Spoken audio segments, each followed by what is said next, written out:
Gam says, "Well, I don't have an opinion, but so far I love it for the reasons a lot of the antis hate it." Got it. So I know there are a Cool. couple people here that are new. So Bishop, you want to go ahead and do the introductions again? Your background with squad, and we'll continue. All right. G'day. My name's Bishop. I played squad since early 2017, roughly 2k plus hours. Mostly I'm an infantry, or sorry, not infantry. Mostly don't do infantry. I'm usually flying helicopters or a tank crew, and I don't do comp actually. I usually run with a lot of clans though that do comp, but I myself don't. Understood. Thanks for the introduction as well. And looks like Papa Joseph Stalin says here, has there been much discussion on how the update affects invasion? Is it still balanced? Because the update undoubtedly buffed defensive play. Invasion already had a fragile balance that shifted between each faction. I can actually testify about this because when I mentioned on the last podcast, me and some friends were going to play that evening. We specifically played 24/7 Invasion server. Um, Out of the 6 games we played, only one of them did our team get about 4 caps in. Every other match, the enemy team held our team's infantry back on the first, maybe second cap. It was next to impossible, even with our tank crews and armored crews demolishing the compound that we were holding in. Our infantry just could not get in there. So I think it's made it excessively unbalanced in favor of the defenders. It's very hard for infantry to push in now, even with armored support. Follow up on that, Bishop.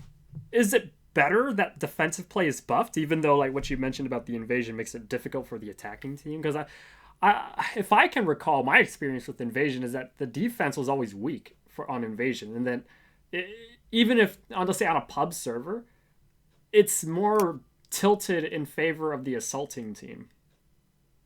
Especially with the equipment the assaulting team is packing, yes, there are some layers that are excessively unbalanced in favor for the attackers and unbalanced in favor of the defenders. I haven't actually had a chance to play any of those specific layers I can think of, one of them being on Manakougan, making it very hard for attackers to advance onto the northern islands. Especially if the enemy has a tow coverage around the lake, it's very, very hard to get an assault planned. Uh, but I'm not exactly sure. Personally, I think it's made it unbalanced uh, um, in the favor of the defenders most times. Understood. Yeah, thanks for the input too. So Stalin and everybody here, if you guys have any questions for us, while we see that more people are trickling in, so we can keep the discussions going. I know Bishop already spoke on all the questions 1 through 9 that we see on the screen here, but in the meantime, while we wait for questions or anybody that has any comments, we can read them out. But in the meantime, we can talk about any of the questions here, Bishop. If you want to revisit them, if you want to chime in further on, now and Yeah, after my uh, more extensive plays of the game, especially as I said, we played pretty much purely armor yesterday, just to kind of test. Okay, is armor excessively unbalanced? One bug. I'm. This is unconfirmed, but my gunner was claiming that he couldn't see some people that were shooting at him. Not sure why. I have no exact confirmation on it. Uh, Chance there was an old bug that made some players invisible. There's a chance that bug may have made a return. I have no idea. I haven't been able to perfectly capture it yet, as in on footage. But hats and lats, especially in dense tree coverage, they are still able to pretty easily take out an unaware vehicle.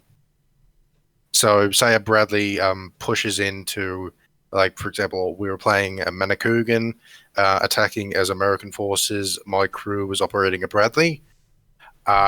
We just wouldn't dare push into the forestry areas of the map because even with the update, it still made it very difficult to be able to defend ourselves when infantry could hide behind trees, all that coverage they had to hide behind.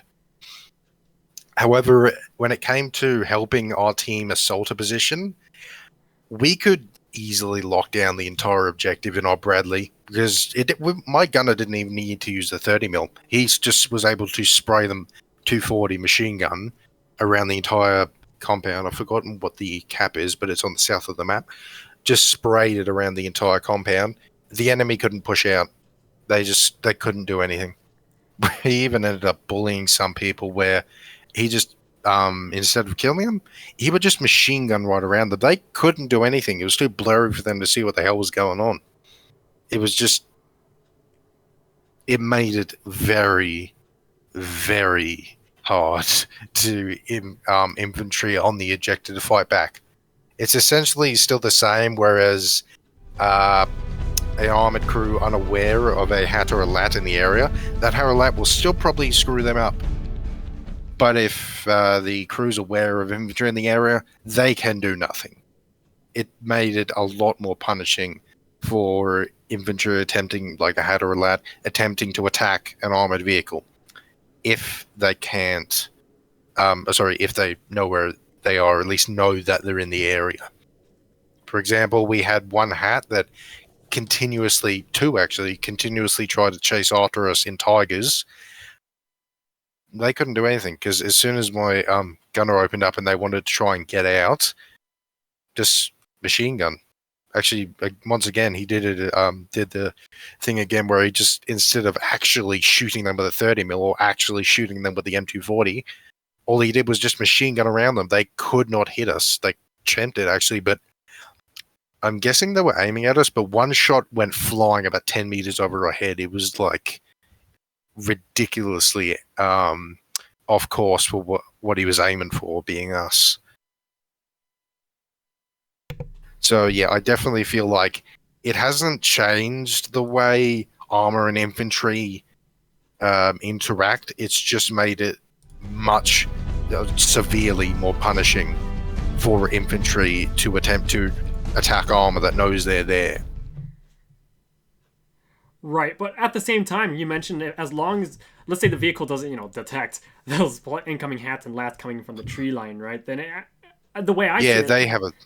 Sorry, go on. yeah, I was just gonna say because it balances out that way, right? As long as they're being, Yeah, it does. They just have to be sneaky, which if you're a good enough player as a hat or a lat, you can easily screw up a tank stay, a lat. It's harder to do what I used to see a lot, being pixel peeking, where they'd like hide behind a Baroque or something, and we knew damn well they were there, but they could get their second rocket ready and just quick peek and fire before we even have the option to machine gun them. Now they cannot do that. That part I appreciate. But if they're able to just sneak up behind the vehicle, they can still do nothing. The vehicle, or not nothing, but the vehicle still has an equal opportunity to just die. got it. So, would you say that overall, the ICO update made it harder for infantry now? Uh, Especially so with a good crew, it makes it very, especially on an open map. Like, for example, Tillel Outskirts, Albazar Invasion, any open desert type map where, a lot of flat open terrain for a vehicle to mobilize in, you cannot assault an armored vehicle, period. It is impossible to kill them if they have a good crew. Because an IED bike, I don't know for a fact, but I think they also get suppressed when they're being shot at. Just a hat tries to sneak behind a ridge on Albazar, for example, in a low defilade and trying to pick up. Can't do that. We'll see them and shoot them before they even have the option. And if we see them too late, well, admittedly, that's our fault. But I do feel like it's made it next to impossible for infantry to handle an armored vehicle on a flat open terrain. Right. Their only option of killing armored vehicles is hiding and praying it doesn't see them, which I do appreciate the fact that they can't, as I said, pixel peek us anymore and try and shoot. But lost my words here. but it still feels like it's too easy on certain terrain and maps. You know, It's literally sorry, Glenn. oh, sorry. I was gonna say because going on further about how it's harder for the hats and lats. Even if I mean, I guess their best bet, like you mentioned, is to be sneaky. But I think in a regular pub match, right? That do we expect the average hats and lats to be able to successfully be sneaky that way? With the rest of the squad. Oh, probably not. I mean, my Bradley did get messed up a lot whenever we did have a good hatter or lat chasing after us, or at least specifically targeting us and trying to sneak up on us. But yeah, majority of games I don't expect to have competence anti-tank infantry to be able to counter us effectively. Understood. Hey, fellas. Hey, Kev. G'day. Sad day. Cool. Kev, so first of all, welcome to the stream. So any new guests that come by, really simple, introduce yourself. What's your background with squad? Are you in a clan? Are you pro or anti ICO? All right. I've always gone by the handle Kev. I was one of the first 50 people to ever play squad. Been around for pretty much since day one. OP First Light. Those are good times. What else did you want me to say? Squad. Am I pro or anti? Yeah. Very much anti. Let me rephrase that. I think some of the intention is good. I think the execution is really poor. I agree on that. I think the idea of adding a bit more suppression to the game, a bit more of like a cinematic feel to the game, feels really interesting at times, right? Like if you're hunkered down at a fob and bullets are coming in, or you're in a tree line and bullets are coming through the trees, and you're getting that sense of, hey, you got to kind of keep your head down. I think that's great. I think that's a really interesting addition to the game and could really introduce a new way to play the game and bring a bit more of that teamwork that they're looking for. But I think they pushed it about 50 to 60% too far, in my opinion. I think it's the noodle arms is a joke. It's like the devs never have shot a rifle before. I've run target drills with both pistol and rifle for many years. It's very easy to acquire a target with both red dot, ACOG, 2x, 4x sights. 4x it gets a little bit more tricky, but again, this is supposed to be squad, right? These are supposed to be professionally trained soldiers who are on the battlefield. It's not like you're just picking up a rifle for the first time. I kind of that a will I have is this is a game before this is mimicking real life as a simulation. Yeah, I think I have a really hard time with that as well. I think that they have said their intention is to slow the game down, make it more engaging for people, make the firefights last longer, and make it feel more realistic. I actually think they've gone the opposite direction of realism. It feels like the gunplay now to me is very unrewarding. It should not take. I played competitive professional Counter-Strike for 12 years. So I have a lot of fair share in first-person shooters at a very high level, I've loved squad. I've loved the ability to be able to flank, to be able to work with a team, to be able to kind of maneuver. You can acquire a target. Like that was always really fun for me. And now it's just you got to have full stamina. You got to be prone or crouched, and it's going to take 3 to 5 seconds to acquire a target. Like it. Yeah, it's excessive. It's too excessive, and it just feels very unrewarding. And I think, and then I'll stop talking after this. But I think what's going to happen is this is very much going to be a short term ooh and ah. Like, hey, this is a really cool cinematic effect, and I think people are going to get really tired of it very quickly. Yeah, when I was playing yesterday with friends, most of us were in armored crews. However, some of us were in just regular infantry, just happened to be in the squad. I had about 6 friends leave because they literally were getting nausea. and just Uh, getting yeah. headaches from how I w- severe the blur is, how severe the spread. It was Mhm. it was literally too unenjoyable for them to play. I've never gotten nausea or dizziness from playing a video game, and I've been playing since I'm 35 now. I've been playing since I was whatever, since the internet came out. um, and I got last night. I was playing with some friends, and I got all of a sudden my head got really hot. I got really dizzy, and I had to close down the game. And I'm like, this is really bad. Like that's really really bad. And then I went onto the forums and saw that a ton of people are having the same issues. So you Yeah, know like that's it's a big concern. yeah, the fact that like on top of all other issues, a game legitimately giving people headaches and nausea, that is like beyond Yeah. effed up. It is just no. What is this? He says, I just like that it punishes the run and gun. I agree. I agree with. I will say I agree with that. Um, I do I agree think too. I do think that maybe I got away with a bit too much run and gun in the previous versions of Squad, which was fun at times.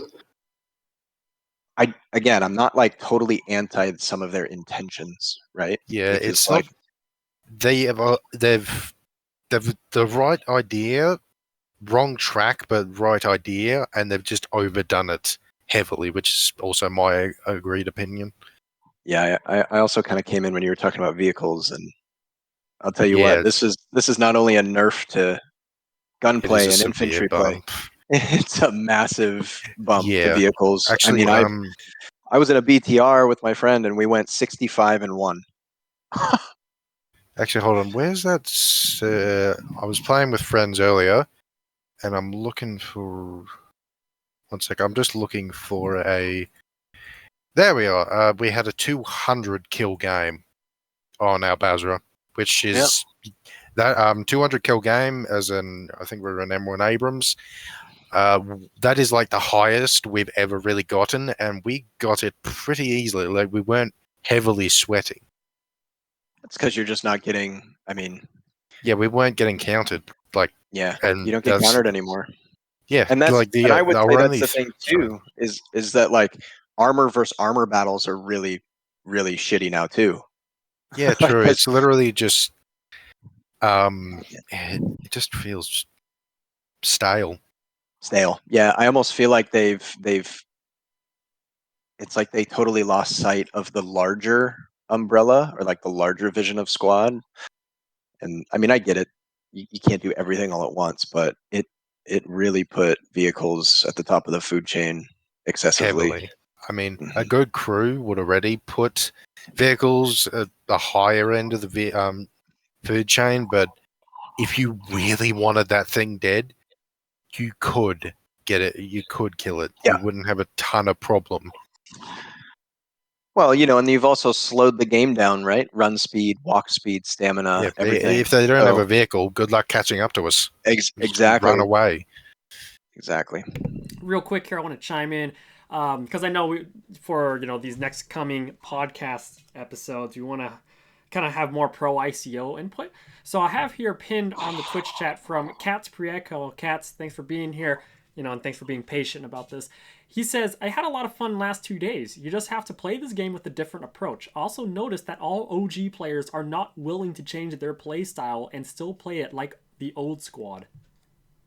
It's more the fact that we enjoy the old squad. We don't enjoy having or getting a literal headache attempting to fight in a virtual game. And as for the changing playstyle, I did actually yesterday or the day before, no, yesterday in the morning, I did actually try and see how well this lone wolf approach that a lot of people are either claiming works really well or like this update is meant to counter. As a solo marksman, Australian marksman on Yahoo, at the north of the map, I was able to completely lock down Yep. an enemy team from being able to push. The reason being is I have good map knowledge as an experienced player, so I knew where to get as a marksman. And I play sniper and marksman a lot, so I'm kind of good with the class. Yeah. I know how to handle myself solo, but the problem with this update is I used to be able to handle myself solo, so good, get some kills. Now I can just lock down an entire area and they can't do anything because it was against Russians.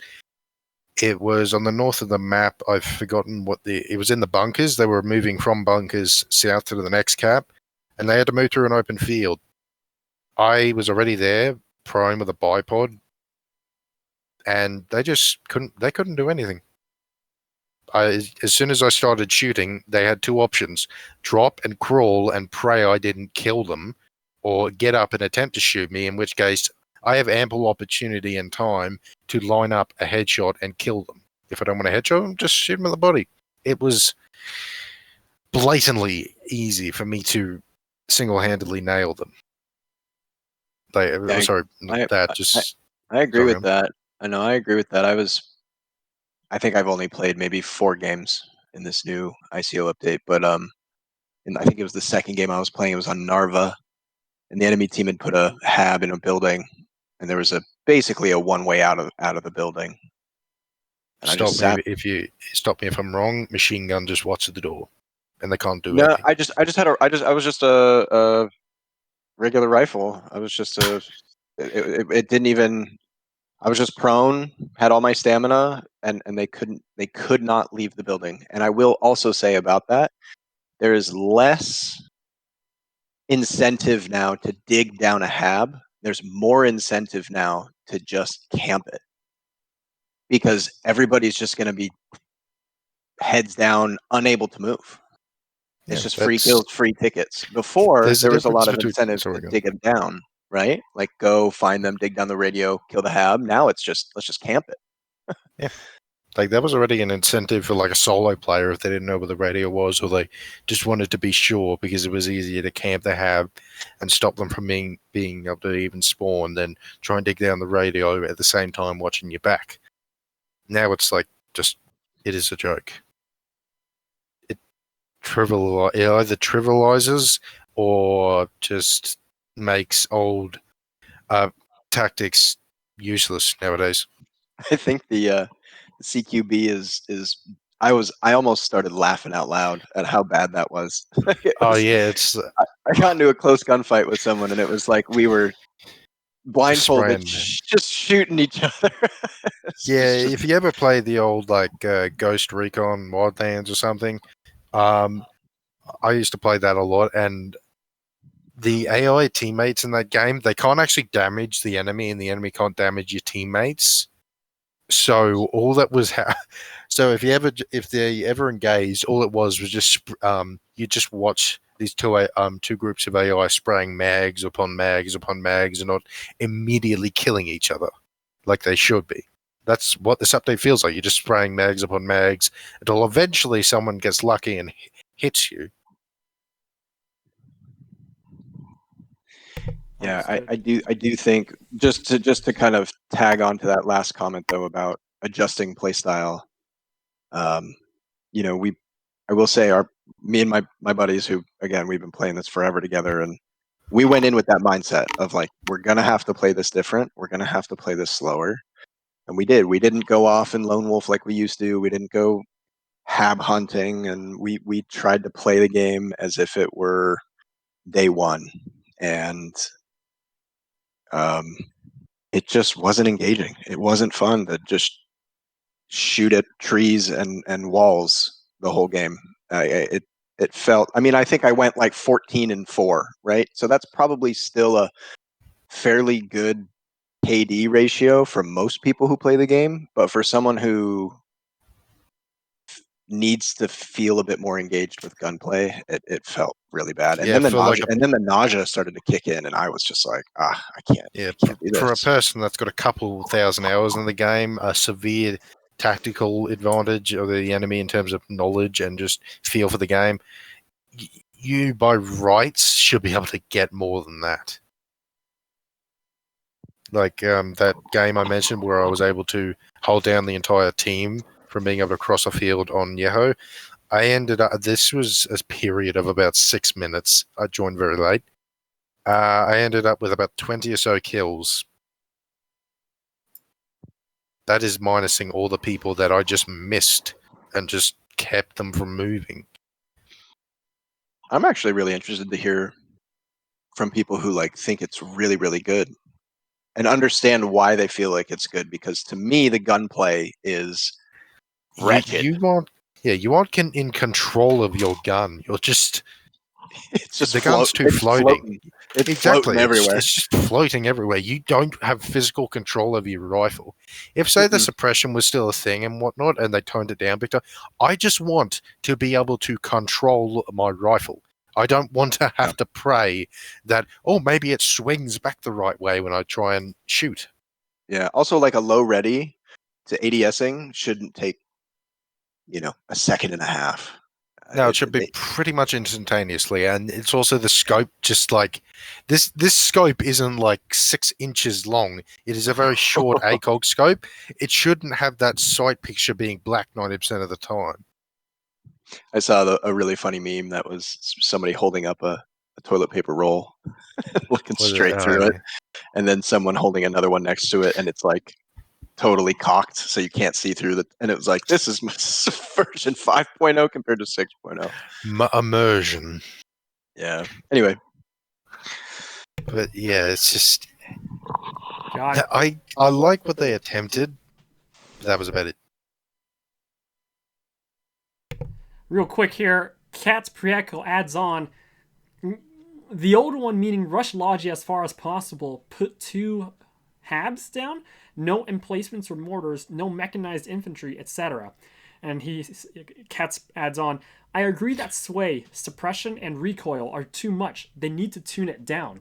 So Katz, how much would you tune it down by? Because I know some people just outright remove suppression. Or they would like to outright remove it completely. Yeah, I've heard talk of a mod that they're literally attempting to just straight up remove most of these new features. Some of them, like the slightly added suppression, they might leave in. I'm not entirely sure, but I'd heard rumor that they're working on a mod for that if the game doesn't actually get fixed. Those servers are going to be way more full. Oh yeah. Just got a really hot comment here from moderator Dubs on the squad Discord. He just posted this 2 minutes ago. General discussion tab. I'll read it out. He responds to Rel saying, so Rel says, personally, I feel frustrated because there is zero recognition about any negative feedback throughout the playtest on the part of OWI. Maybe the echo chamber did drown out contrarians, but even while a minority, let me just go to this full comment there, but even while a minority, negative concerns should have been addressed even in some small way to at least acknowledge people. Can we expect a response from OWI about what ended up being not so insignificant concerns? Moderator Dub responds, some concerns were listened to and minor tweaks were done as a result, such as recoil optic blur, suppression adjustments, and some minor gunplay tweaks. All valid feedback is taken into account, both pro and against. The reason for incremental tweaks is the feedback pool did not represent the wider community, just those who took part in the ICO tests, which is a small fraction of the overall player base. Most feedback was parroted from things they saw on YouTube, Reddit, or heard through word of mouth, rather than hands-on experience. Now that the wider community has got their hands on, more tweaking can be done on both positive and negative responses. I agree with that. Oh, he just responded to me too. He just says right now, really depends on the time. Military commitments and having to fly regularly has my sleep schedule. Oh, that's because I was trying to invite him to come to the podcast. Okay, never mind. Yeah, I mean, I agree with that. I just wanted to chat. Admittedly, I'm a very optimistic person. I do want to see this go. I'm happy if they don't go back to where it was, because even I kind of was getting a little sick from your average rifleman being able to instantly nail you at 300 meters and stuff. So, like, those kind of things that I can see and kind of agree with those complaints from the average person. But they've just done it too much. It needs to be toned way down. Yeah, I agree with that. Like, it needs to be toned down to realistic, and then even further back, because this is meant to not only be a game, it is a game that is marketed as a bridge between Battlefield type and like Arma 3 Tarkov type. It is meant to be that bridging gap, which is exactly why I ended up buying it early 2017. I wanted that type of game. Yeah, I fell in love with it. There's a reason I don't play Arma, right? Yeah. It's not my, and I think that's why Yeah, a it lot of feels people too don't play complicated. Arma, Like, right? It's still a complicated game to pick up and learn, but you can do it in a couple days and you can get yeah, comfortable. Arma, yes, it'll take you weeks to figure that out. and And also it's not as linear as like joining a server, getting a claim for a vehicle, and or like just grabbing a tank or grabbing a heli or something. Armor is like you got to jump through all these hoops and try and figure out, because like I tried a couple of days ago actually prior to the update being announced, because I'd wanted to fly some attack helis because I'm a big heli guy and there isn't any in squad. That's a separate argument in itself, but trying to play armor, it was just confusing as all hell. And I played a lot of armor with friends, but just trying to join a random server and just pick up a heli or something, take off, and just go have some fun, couldn't do it. yeah, it's a nice Which is why, bridge, to your point. yeah, It's a nice bridge. It bridges the super casuals with people who want to be a bit more team oriented, mil simmy. Like yeah, it's like that's the perfect balance. And now yeah, they've screwed the perfect balance, and yeah, I just like the fact that it's so linear, especially just like, oh, I want to, go have fun in a helicopter. Okay, load up squad, select server, go.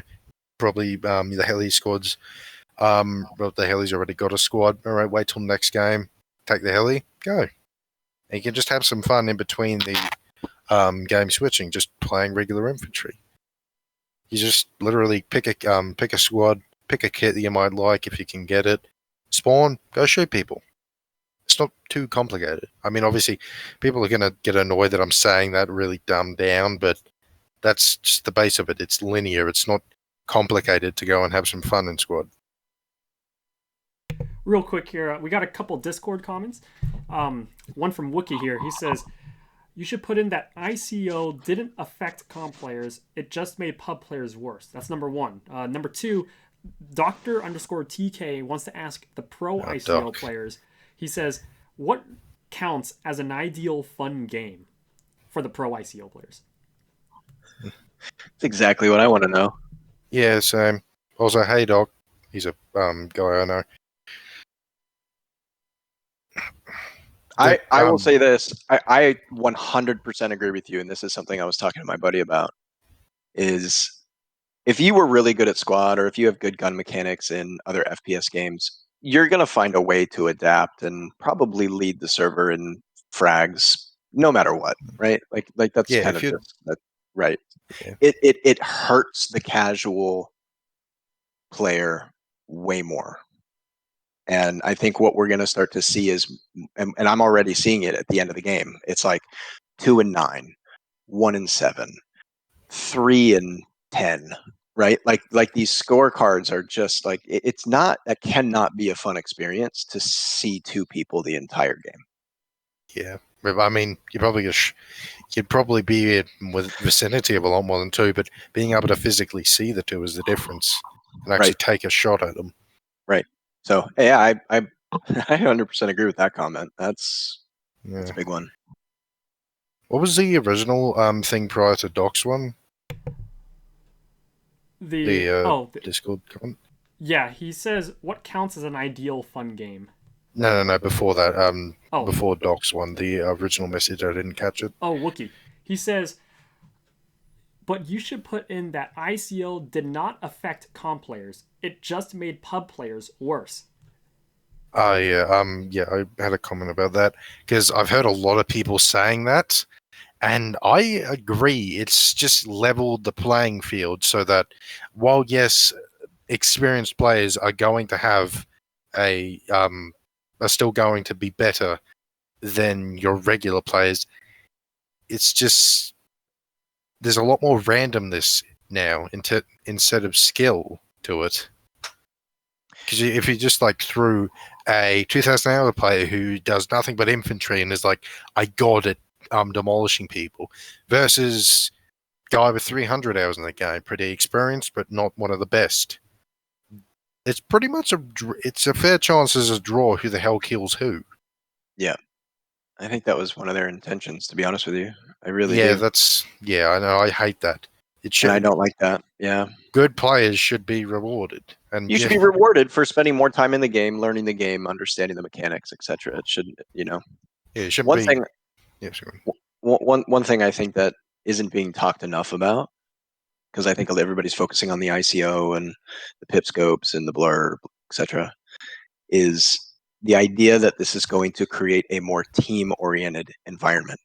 Oh yeah, And, we were talking about that. oh, okay. Because I think it's Last the thing. exact. I think it's Yeah, the exact it's the opposite. opposite. Yeah, like Be- as I mentioned with that lone wolf, it actively encourages me to walk away from the team and sit somewhere else.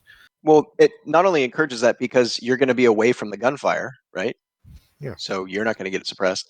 But the other thing too is the majority of people that I play with have been playing since 2015, 2016, right? So since the very early days. And we're all the experienced people. We're the ones who can jump in and squad lead if we need to, know all of the hab spots that are decent, understand the flag locations and how to defend them or attack them. Know I call them splitting the lane, right? It's like you find the lane between the enemy and your hab and you get to flank around and Yeah. mitigate that anyway. Like you're going to lose, they are going to lose a lot of those experienced players. So all of those servers, and I don't think it's going to happen within the first couple weeks, right? I think it's all fresh, it's all new, everyone's playing. Give it a month, and I think we're going to start seeing a lot of people just exiting the game. The experienced players, and that's going to cause a lot of chaos internally in terms of just teamwork and structure and flow. So I have two things I want to add here real quick. A question from me, because people talk about numbers, the mass exodus of players. So using simple numbers, hypothetical numbers. Let's say squad right now is 5,000 players. ICO comes out, we lose 3,000, so we're down to 2,000. But throughout the long term, we gain back 3,000 new pro ICO players, or maybe more than 3,000 to bring us above the 5,000 number, right? So that's a net positive. Like, when you talk numbers, right? Isn't that how do you say it? Isn't that a win for OWI? In I a would say business perspective, it is. I would actually Strictly counter that. business. I would say that's no. I would say that's a no, and I'll tell you Right. why. It's because you're loot. Think about like a company like Apple, right, or Google, or right. You have your hardcore fan base, right, and those are the fans that have all your products. They preach your products. They tell other people about your products, and then they gain new followers. They gain new people, right? I've probably personally brought, I don't know, 30 people to squad over my time to become consistent players. I don't think a new player who's going to join in the next 6 months is going to have that kind of effect on a game like squad. I just don't see that happening. So I would make the argument that the consistent base that has played for a really long time actually encourages more people to play rather than the opposite. I think people who are just coming in to play are going to be more self-focused and rather. I also just don't think people are going to come in and love the game immediately. I think they're going to get really discouraged. So Yeah. So from that, you would say that the quality of the in-game gameplay in pubs would decrease with these new. I think it's gonna decrease substantially. I think right now, I mean, what is this, day two? I think right now the gameplay that you're seeing is probably the best it's going to be, in my opinion, because you've got all these people who have been playing this game forever. I mean, if I go into Seventh Cav or if I go into EGC or whatever, like all of those clan members are there working together, playing together. I will tell you, I remember yesterday I was in, I forget exactly what server it was. It was probably Seventh Cav or something like that. But I remember talking to my buddy and I was like, this is the most coordinated game of squad I think I've ever played, just in terms of the comms. But it was because everybody was on, right? So we just need to give it a bit of time. And I think once the excitement wears off and the intrigue of these cinematic effects wears off, I think you're going to see a big decline in teamwork and cooperation. Understood. Real quick, catching up with Twitch chat. Let's see. G1, he says, the only thing the game needs is to have devs and admins playing their own games. So I'll let you guys think about that one real quick. I'll catch up with what Gogama says here too. He says, Yeah, I kind of agree. It feels like they're disconnected from what they're actually playing. Like it just feels like the devs are disconnected from what they're actually doing. It doesn't feel like they're playing their own game. I mean, is that a fair assessment though? Because like I could see, if you look at the squad Discord, there's a bunch of OWI players that I've never seen, or not players, but OWI employees. But and that I probably played in a pub match with them, and I would have never known.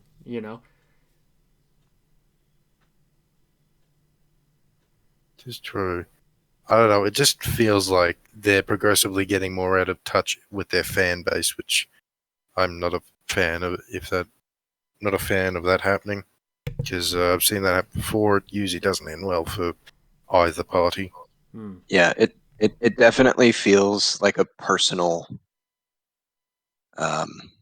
endeavor that somebody on the OWI team is taking on and saying, I want this for the game, rather than what does the majority of the fan base want. That's what it feels like. Understood. Gogama says, not being able to spot enemies is one of the biggest complaints from new players. It seems the goal is to discourage one-on-one fighting. The people who want to get super sweaty with comms and mech infantry will stay. I definitely think the goal is to discourage one-on-one fighting. 100%. I think this is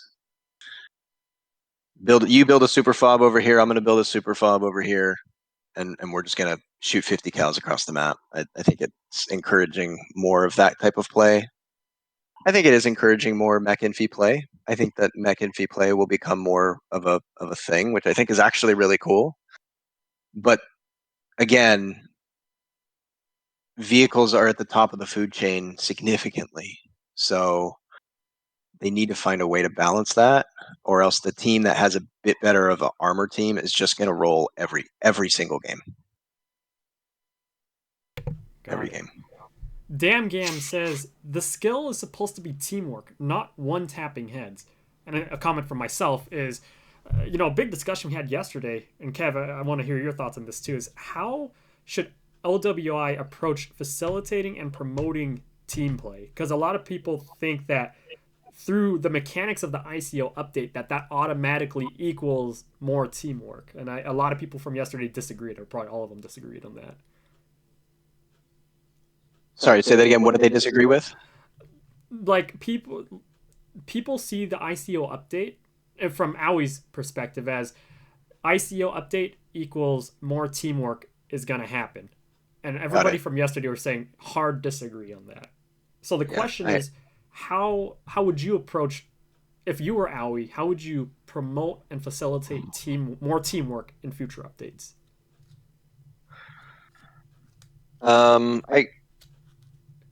I will. First of all, I will agree with that. I think that a change in mechanics and making the gunplay feel much less rewarding is not the right approach to creating a more team. You're essentially forcing people to just sit in a group and just spray bullets everywhere. That's essentially what they're trying to do, and I think that that's not the right approach. So I agree.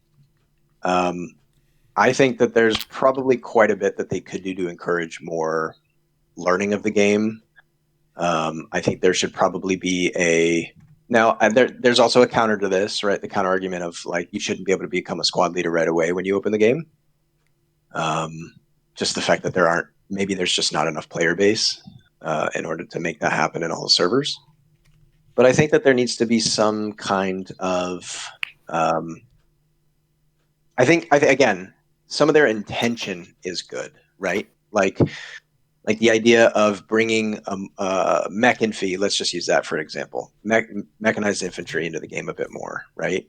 I think that's great. I think that using vehicles to suppress fire, like I think that those are really, really interesting and great additions to the game. But I don't think that's going to encourage. Eventually, I think right now it is. I think eventually people are just going to get really tired of sitting behind a wall being blurry the whole game. I think that there needs to be, and I was thinking about invasion, the game mode invasion. How is that even going to be balanced anymore? I mean, defenders are going to completely roll every single time. You don't even have to see the people; you just shoot your gun everywhere. So, yeah, I think teamwork needs to come with. It's not just from a defensive mindset. I think they also need to think about teamwork from an offensive perspective, which they're not doing. They've definitely turned this into a defensive game, and there's no incentive to go and push another flag.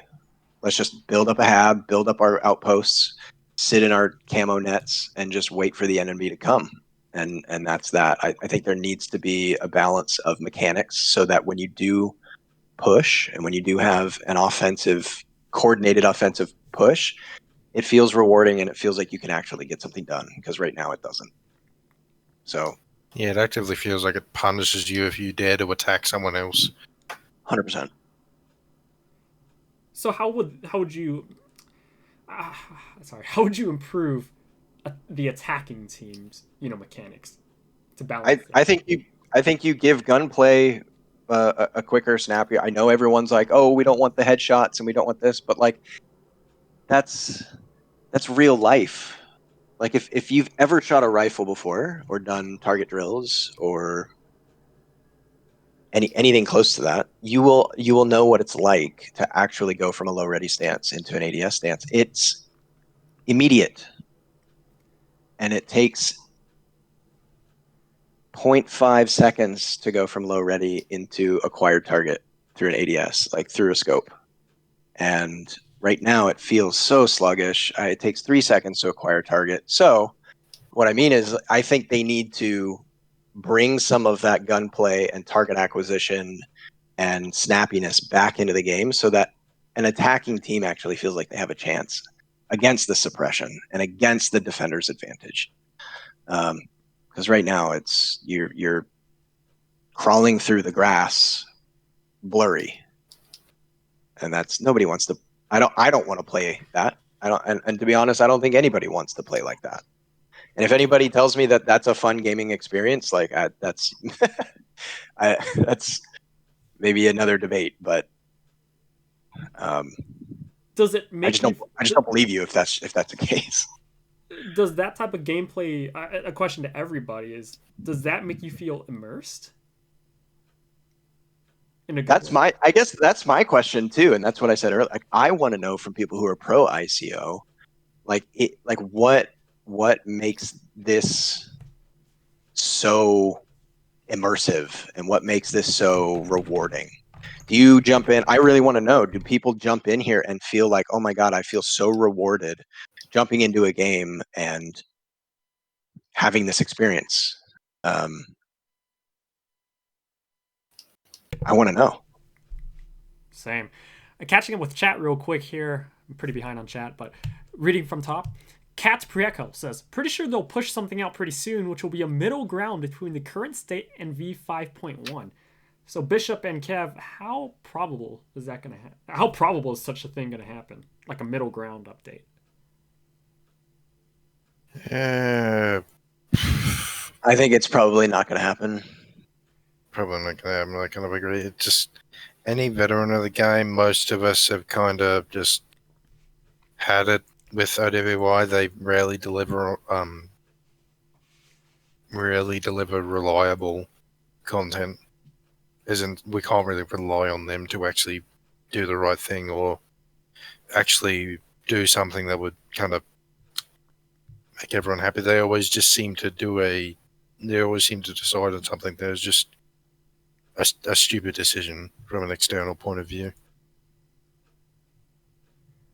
Yeah, I mean, seeing as what their intention has been, and seeing their intent with this update, I just find it hard for them, or at least I just find it hard to believe that they're going to backtrack that far and say, "Whoops, our bad." I think they're really trying to push a completely different gameplay, which is just sitting in bushes and looking at a blurry screen for most of the game. I don't know what else to say. It's a bit unfortunate because I think a lot of players, although I agree with Bishop, at certain points it was getting a little stale and wanting a bit more from the game. Which again, I'll reiterate, I think some of their intentions are good, but the execution is just ass. It's really bad. It's funny. I was just reading your Twitch chat really quick, and it made me think about Pros and Quans said only way to win a point is Artie and Mortars, and that got me thinking. 100%. Like if you're gonna have like everything relies on the commander now. Like the commander position now takes on a whole new level of importance.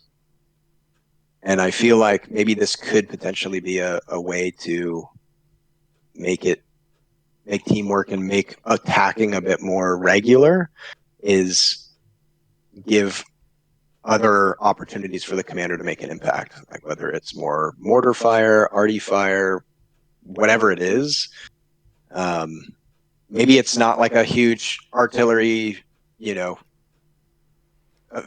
fire for it's just a massive explosion everywhere and you just take the point because everybody's dead. Maybe it's more like, hey, let's land a 500-pound bomb over here on this left side. You know what I mean? Maybe more of a precision strike, or I think adding in maybe some more tools like that could help with an attacking squad. But I guess maybe right now I'm also just trying to see how you can attack given the current state of the game, rather than what we're talking about, which is like, could there be an eventual update that would make the game more playable? Right. Catching up with chat real quick. Feel free to reply to which ones you guys have an answer to. Papa Stalin says the reoccurring fan base has already been obtained with the previous version of the game. There's no way to guarantee the same thing happening with this new update, especially when it has such radically different FPS gameplay now. P Mergs says ICO, too campy now. Hate loud footsteps when I run. Run so slowly and out of energy now. Feels more of a drag. Fights are longer, but more static. They're okay and different. Update overall, meh. Not too good, or meh, too not, sorry, meh, not too good. Weapon sway, too overdone. Gogama says, yeah, with no ticket bleed and no ticket loss for losing a flag has made it so campy. And then you already read pros and quans. P-Mergs says, oh, this one right here. If one team caps a flag and has troops on the next flag, steamroll occurs because everyone is so bogged down at the first flag because you move. All the campers see you and shoot. Maybe that's the quote-unquote teamwork they were going for. But with the fight being so static in their lines and slow compared to before, you get trapped and moving is suicidal often. I agree with every single thing that everybody just said. It feels like a super static gameplay now. Like you get trapped. Movement is very difficult. I guess one of the cool things maybe is that it encourages maybe more helo play, which I think a lot of people just didn't use properly. Like a good helo pilot can really make or break a game. And I think a lot of people just didn't utilize that much. I think the no ticket bleed really encourages camping as well. It's been, when did they make that change? They made it recently, right? Like a couple months ago. I don't remember. Yeah, it's felt campy. Would it be a simple case if they just bring back ticket bleed and this resolve the issue?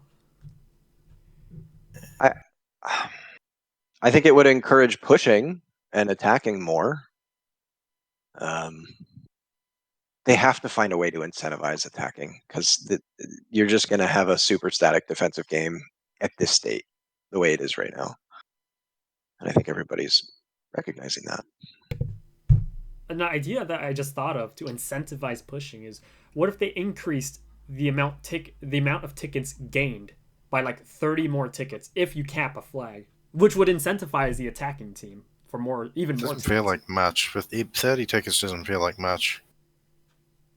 Personally, I think that would do much to encourage.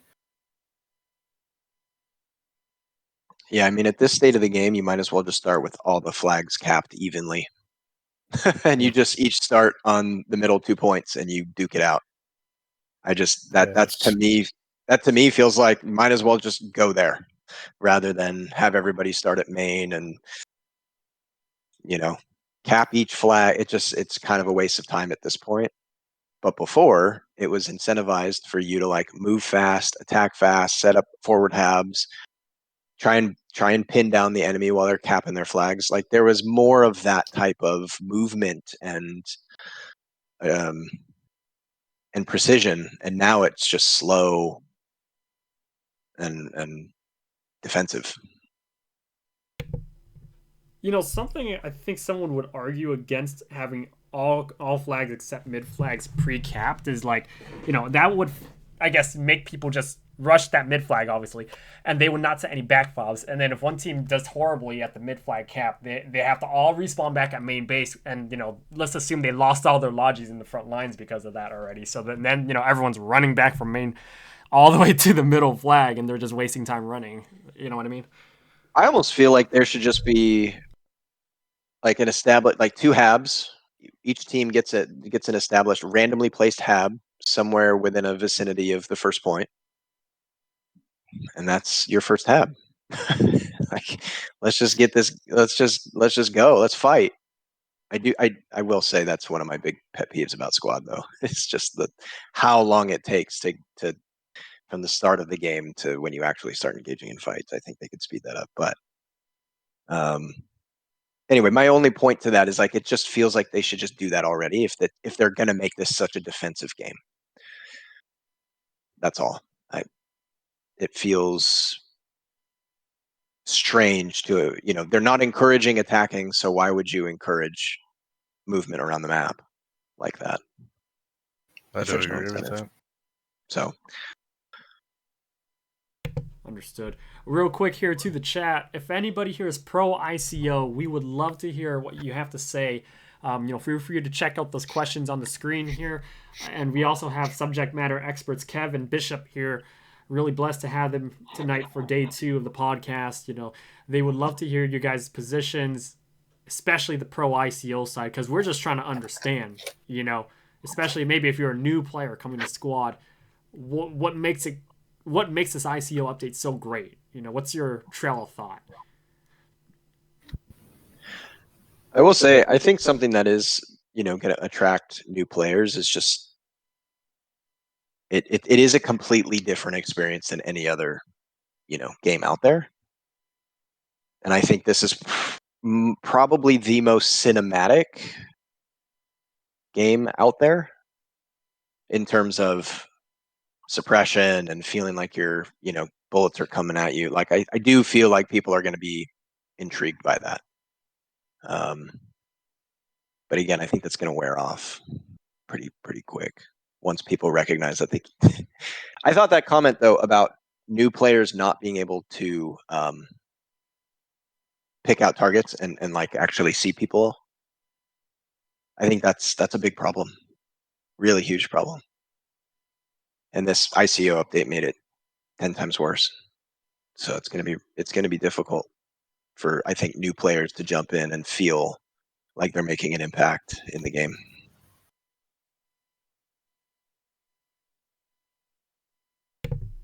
Understood. Stalin says, "Wish I was here yesterday to hear the wind kicked out of everyone after the sucker punch of an update." I mean, We kind of were. but it was a very, very detailed discussion. We got to hear from everybody from all over the world throughout the 10 hours of the podcast.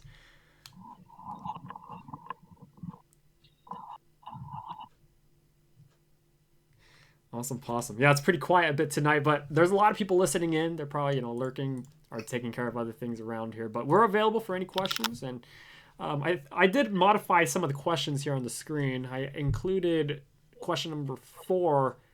What do you consider are the characteristics of an ideal and fun game? And then bottom question number 10, how should AOE encourage more teamwork tactics? Goguma says, I think the pro ICO people like the fact it takes more bodies, aka teamwork, to fight more bodies. One guy can't wipe a squad so easy anymore. I mean, when you think about it, there's a common stereotype, and it's a well-founded one, regarding around the fact that a lot of players that play squad, like a heap of usual pub matches, if they aren't clans, they're usually random players, and they usually are pretty bad at the game. So it's put one guy up, 2K hours, extremely good at the game, versus just a bunch of unaware people that barely understand what they're doing. Yeah, by rights, he should be able to murder them all. That's my opinion, at least, though. But they have to be like a really experienced player. Maybe this isn't. Maybe this comment that I'm about to make isn't widely viewed as accurate as I think it is, but I didn't really have that issue that a lot of people have been complaining about from the old squad. Saying that people could return fire immediately and kill you, or turn on you really quickly and kill you. When people were shooting at me, it was really difficult to aim back. I mean, your sway hits, and I mean, yeah, you It's have also just. Oh, sorry, go on.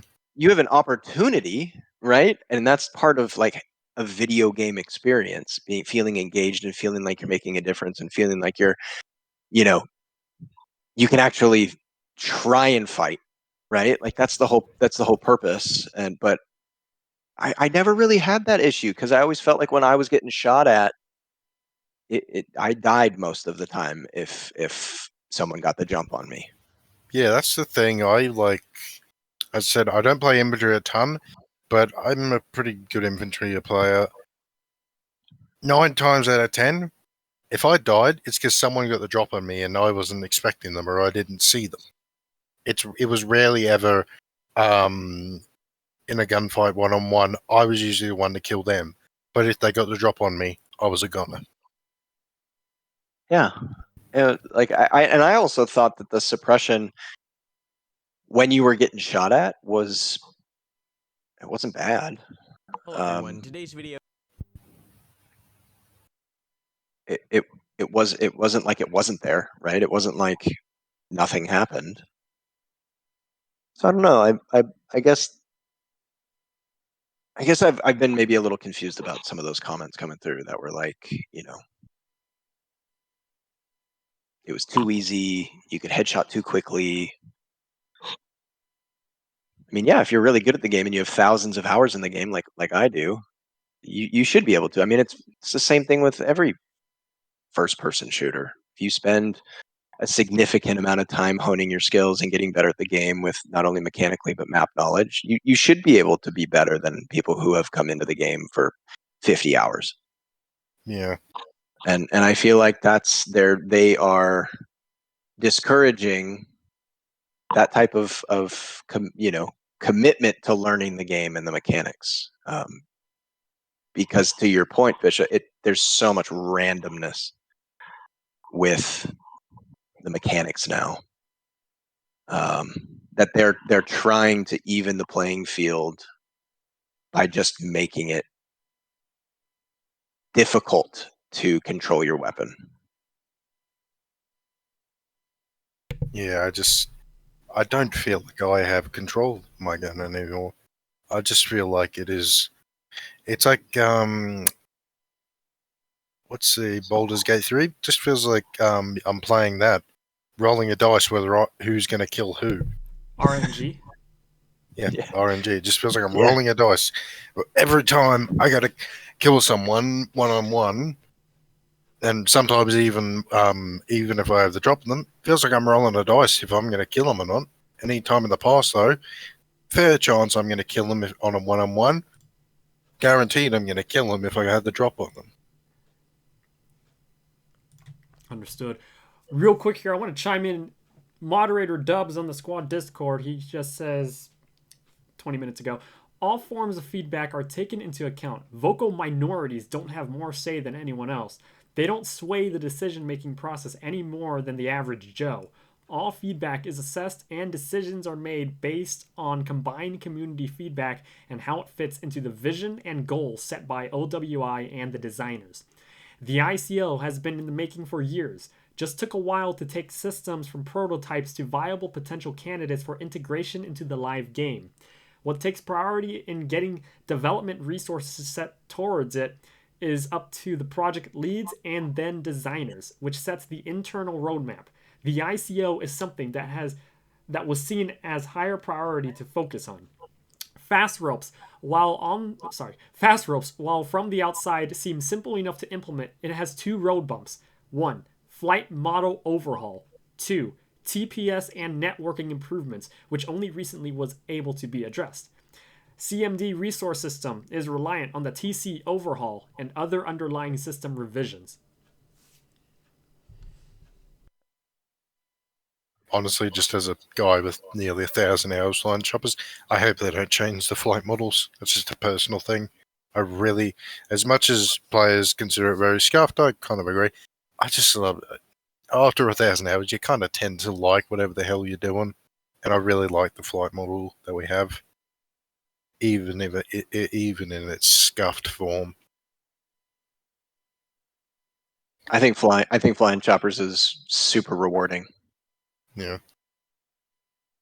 Because like most, as I said, comparison to me, 1,000 hours, like flying choppers alone, like I spend a lot of time as a chopper pilot versus guy who's just discovered squad and wants to boot up. Even if they have experience in another game, you're still gonna they're still gonna have trouble even just landing in an open field. You know, instead of doing what I like to do, a reverse day hook, made by an old friend of mine. He's a pretty popular guy named Zero. Literally flipping the chopper upside down, but doing a J hook. It's really hard to do, and like there is a insane skill gap in what the current flight model offers, and not only do I like it personally, but I like the fact that there's a lot to learn with this flight model.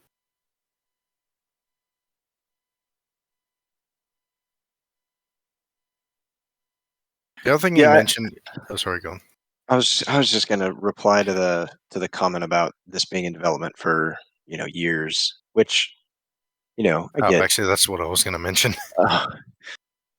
I was just going to say that like I get it, right? Like creating creating a game in general is very difficult, let alone in a very immersive game that has all these different effects and incoming, outgoing, rounds, and each one giving you a different effect. It's very complicated. I understand that, but I think there is, back to our point before, I think there is a level of disconnect from what the community wanted versus maybe what OWI wants. I agree on that matter. It just feels like they are getting more and more disconnected from the community. In the past, it just felt like they weren't doing much, but they seemed to be on the right idea and know what they would at least be in close contact with the community. They just kind of weren't pumping out a lot of content. Now it feels like they're pumping out a lot of content, but it doesn't feel like it's coming from the ideas of the community. It feels like it's coming from them. But that is, again, a personal opinion, less a fact. Yeah, it definitely feels like there needs to be a balance in it, and we're not seeing that, I guess. Which I can understand, right? Like maybe there's a lot of statistics and analytics that they were looking at where they saw a drop off in new players and the retention of new players. Like I can understand them needing to make a change and make adjustments in order to make the game fresh again, make it new, engaging for new players, etc. But I just the changes that they made are going to make it more difficult for new players to feel engaged, B, make it much more difficult for them to learn because it's such a different way of playing any FPS out there. And 3, back to the core of squad, the players who have been around for a while, you're essentially saying, sorry guys, you don't mean anything to us. Thank you for your time. Yeah, that was also a giant annoyance for me and a couple of others in here during the last podcast. This is like people saying, "Oh well, if you don't like it, you got to leave." Why do I have to leave? I've been here for over 6 years. Yeah. It's like I shouldn't be the one having to be kicked out or have to move. I've been here for years on end, put thousands of hours, and I've been rewarded with friends and other things. But it's also just like, what? So now I just kind of get stuff. That's it. Goodbye. Is that all I get? Doesn't feel very nice. Right.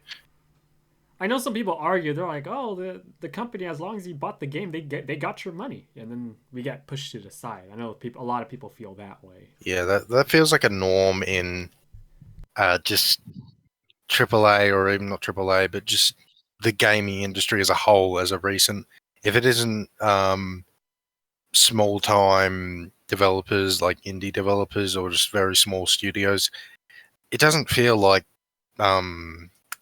it does have that feel to it, like they're for money more than money, and just giving the people an enjoyable game. Doesn't feel like they're doing the enjoyable game part. It just feels like one or the other. I guess I don't really feel ripped off because I got the game when it was free. Lucky stiffs. um, but I just I guess that argument doesn't really land with me just because like I understand that again I understand this is a business. You have to make adjustments where you see fit. Like if your player base is running dry and you need to inject some life into a project to maybe bring in some more people or some fresh blood. But again, I think they could do that um, without completely flossing out the current player base. I think that there's a middle ground that they should be aiming for, and maybe I just should hold my tongue and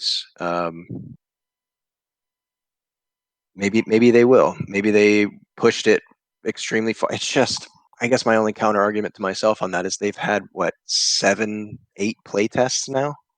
Yeah, they've had a lot, and their counter to that, which just personally feels like a half-assed excuse, being the fact that we were using since it was just a small number of players that wanted to try the playtest.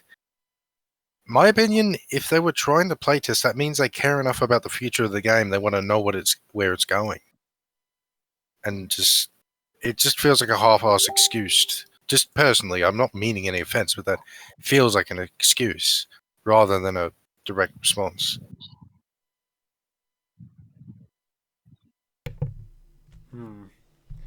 Would you say that OWI, as of right now, are they being a combination of very transparent and how do you say it, like very inclusive of the community's feedback? It could also just be the long time stigma that I've been embraced by or been surrounded by for a very long time and stuff, but it always feels like OWI is very disconnected from the player base instead of actually including feedback. I almost feel like I'm a bit tainted and jaded as a long time player that I can't fully answer that. Because I just had this stereotype for the longest time that then they just don't take feedback. I think that they took feedback, but I think they took the feedback that through the narrative that they want to push. right? Like their narrative is that they want to change this game, overhaul this game into what you're seeing. So I think that what it was is, hey, here's a play test. Here's what we're doing. Here's the ICO. Give us your feedback on these things and these things only. Because I can also name 20 other things that I think are probably even more important than just the gunplay that need to be fixed, or that could be fixed in the game that would make it a better experience. So I think that it was more about their narrative and what they wanted to fix, which again feels like a personal endeavor through OWI rather than listening to the community, hearing really what the problem was or the problem areas, the challenges, the wants, the dislikes, and then kind of navigating their path forward from there. It felt like they had a plan, a set plan all along, if that makes sense, right? It's like they have a set plan and they only want to hear the feedback on that set plan rather than listening to the community before they even set the plan. And then, you know what I mean? So it definitely feels, again, back to the point of feeling a bit disconnected from what the player base is actually experiencing and playing every day versus what they're coming out with now. Understood. On the topic of the whole pro ICO input thing, I just pulled up the Steam reviews. I filtered out to over 100 hours positive reviews, and I'm seeing a lot of 1,000 plus hours players here. If you don't mind, I'll read like up to like two of them. Get a good paragraph here. A short one says, ICO is amazing, very immersive, and punishing if you go lone wolf. The next one says, to all the people that don't like 6.0, stop doing a Call of Duty. Take it slow. Maybe plus now you can survive most of the time or use LMGs now. Go and look at PR. I love this game now. 1,000 hours. It's funny. I've heard that so many times recently of just like, you're just a basic Call of Duty player, you know, when I'm trying to make an argument for ICO not being good. I was in a server actually, and people were talking about it, and I was just saying that I didn't really like it, and that was literally the first thing that someone said to me is, "Go back to Call of Duty." And I think that that's just a lame. Like I was one of the first 50 people to ever play this game. Like I've been invested in this game from day one. Thousands of hours in this game. So for someone to, you know, I think that's just such a knee-jerk reaction to think that people who liked the version previous to the ICO are just in it to run around and, you know, spray and pray and hit headshots and run around like it's Call of Duty. I think that's completely false. Yeah, I agree. Like, almost feels like as well. I mentioned the last podcast.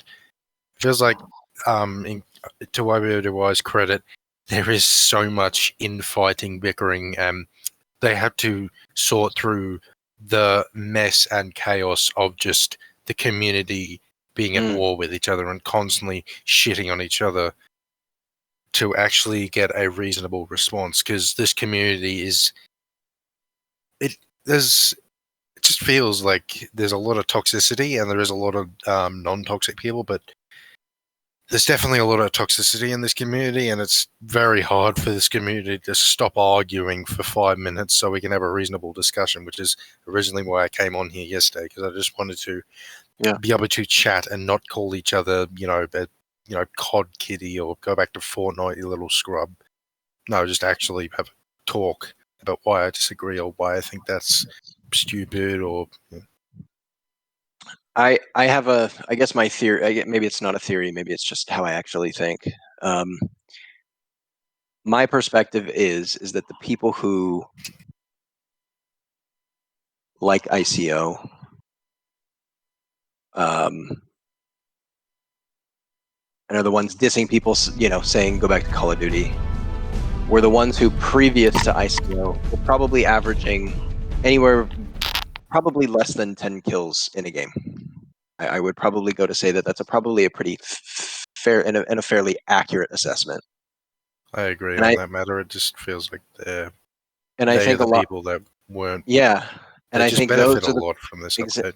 exactly. And I think they were tired of people just better than them. And so now they feel like it's again back to the point of it leveling the playing field, just due to the fact that the gun mechanics are just terrible. It's not a skill issue; it's a mechanical issue. And I think it's that to me is my outlook. I think it's a lot of people who just were not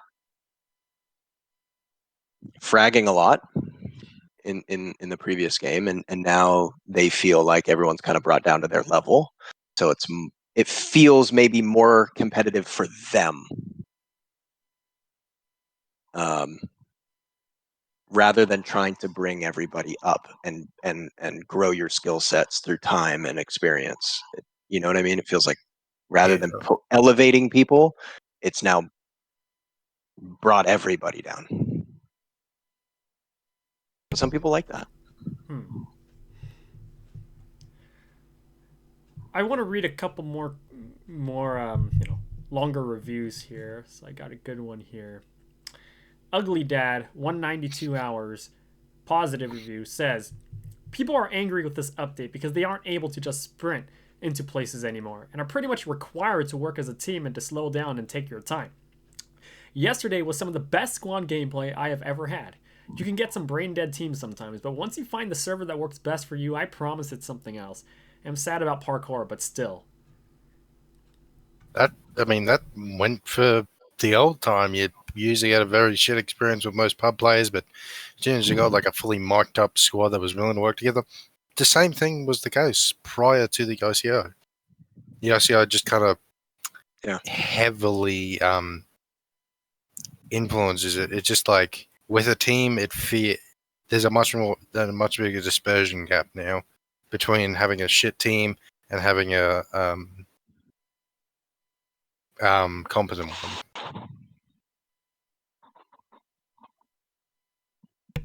Got it. Next one here, interesting one here too. I'll read both of them. Dewberry 137 hours says, this is a game/sim that I keep coming back to over and over. I bought this game first announced and I invested in the early access. Since then, this game has just got better and better. A very immersive title, but put together with the right team, it can also be extremely fun too. This is more for the hardened mills. Sorry, I'm gonna stop there because this is before ICO. My bad. Okay, here's a short one, but I think that it says 77 people found this review helpful. From Sam Hyde, posted yesterday. Recommended review says, stop review bombing and get over that you have to adjust to something you're not used to. I just don't want to be sick. That's fair. And also, we had this same kind of thing yesterday about the whole review bombing. Review bombing is random people coming in and attacking a game pointlessly. This isn't people coming in and attacking the game they haven't played pointlessly. This is actual players, thousands of hours, leaving legitimate reviews about the fact that they do not like this update. They hate it. Yeah, it definitely feels like the community is very much split in half right now. You either hate it or you love it. There's no real in between. I have yet to talk to anybody who's like, yeah, I think it's cool, but it has some issues. Like I haven't come to somebody like that. It's either I really truly don't like it. It makes me sick. It's nauseating. The suppression's too much. The gunplay sucks. Or it's amazing, and I love sitting behind a wall being blurry the whole game. It's one or the other. Right. There's not. It's very divided right now. Got it. Tushar95, welcome to the stream here. He says a couple things here. So I asked if he's pro or anti, and he says, still figuring my stance out, but it definitely needs some adjustments. Stats need to settle on player engagement, though. I only played on launch day to seed, and that was a short-lived burst of dopamine till the blur/suppression got me feeling sick. Yep. I think that's actually going to be a really, really. Let me rephrase that. It's going to be a real problem for them.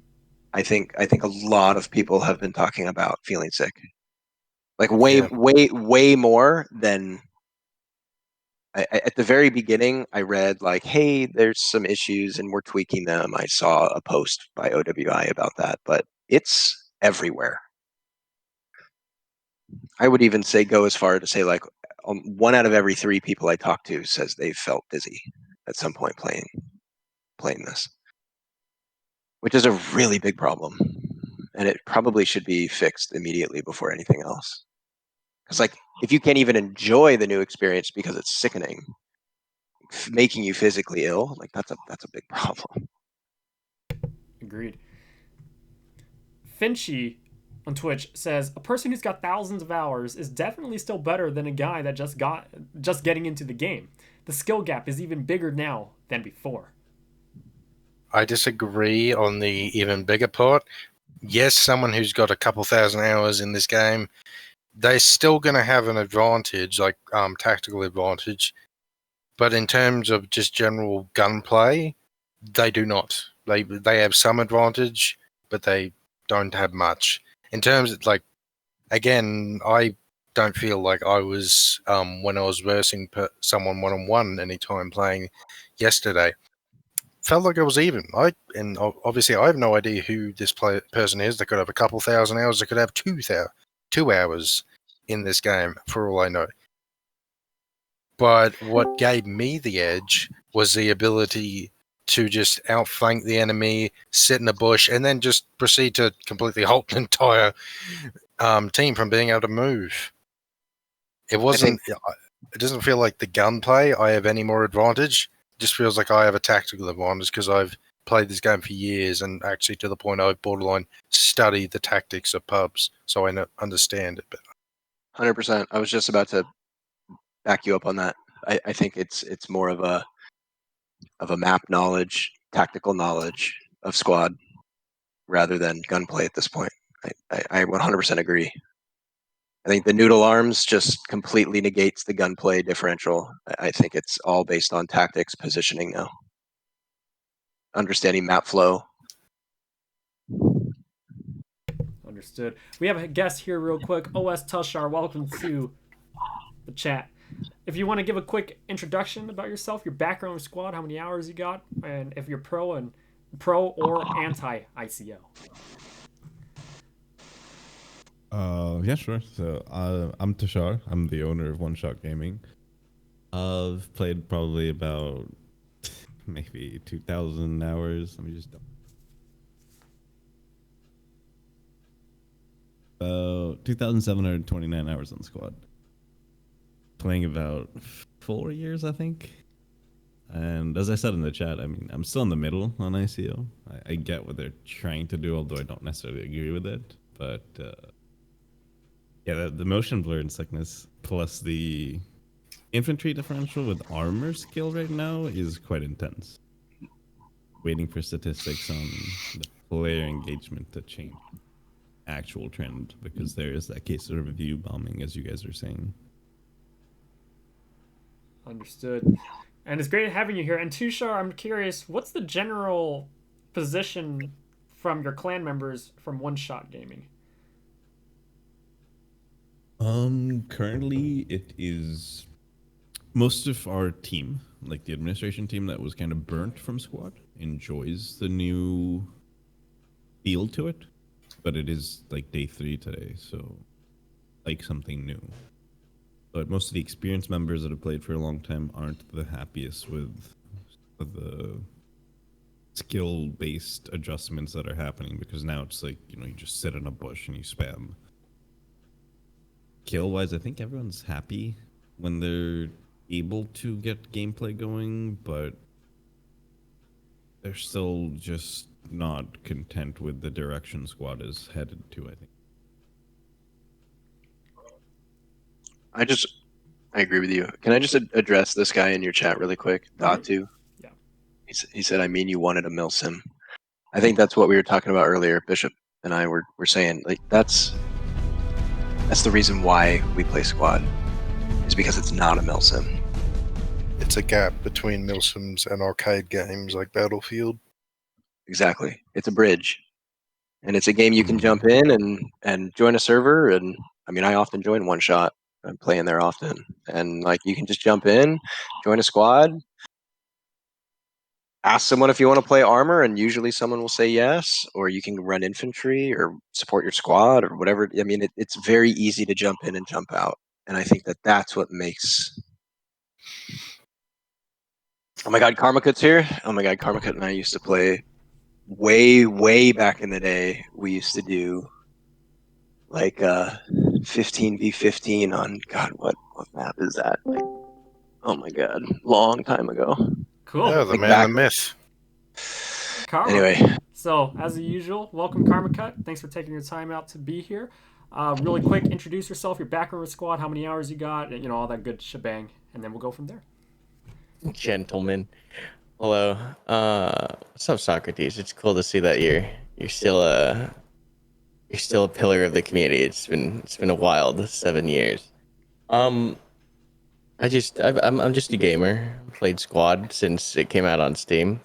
I have admittedly taken a big break this past year, but this whole ICO thing's been it's been very interesting to watch. polarizing, right? It is indeed Yeah. polarizing. Yeah. Karma, are you planning gonna to make lie, a video about this?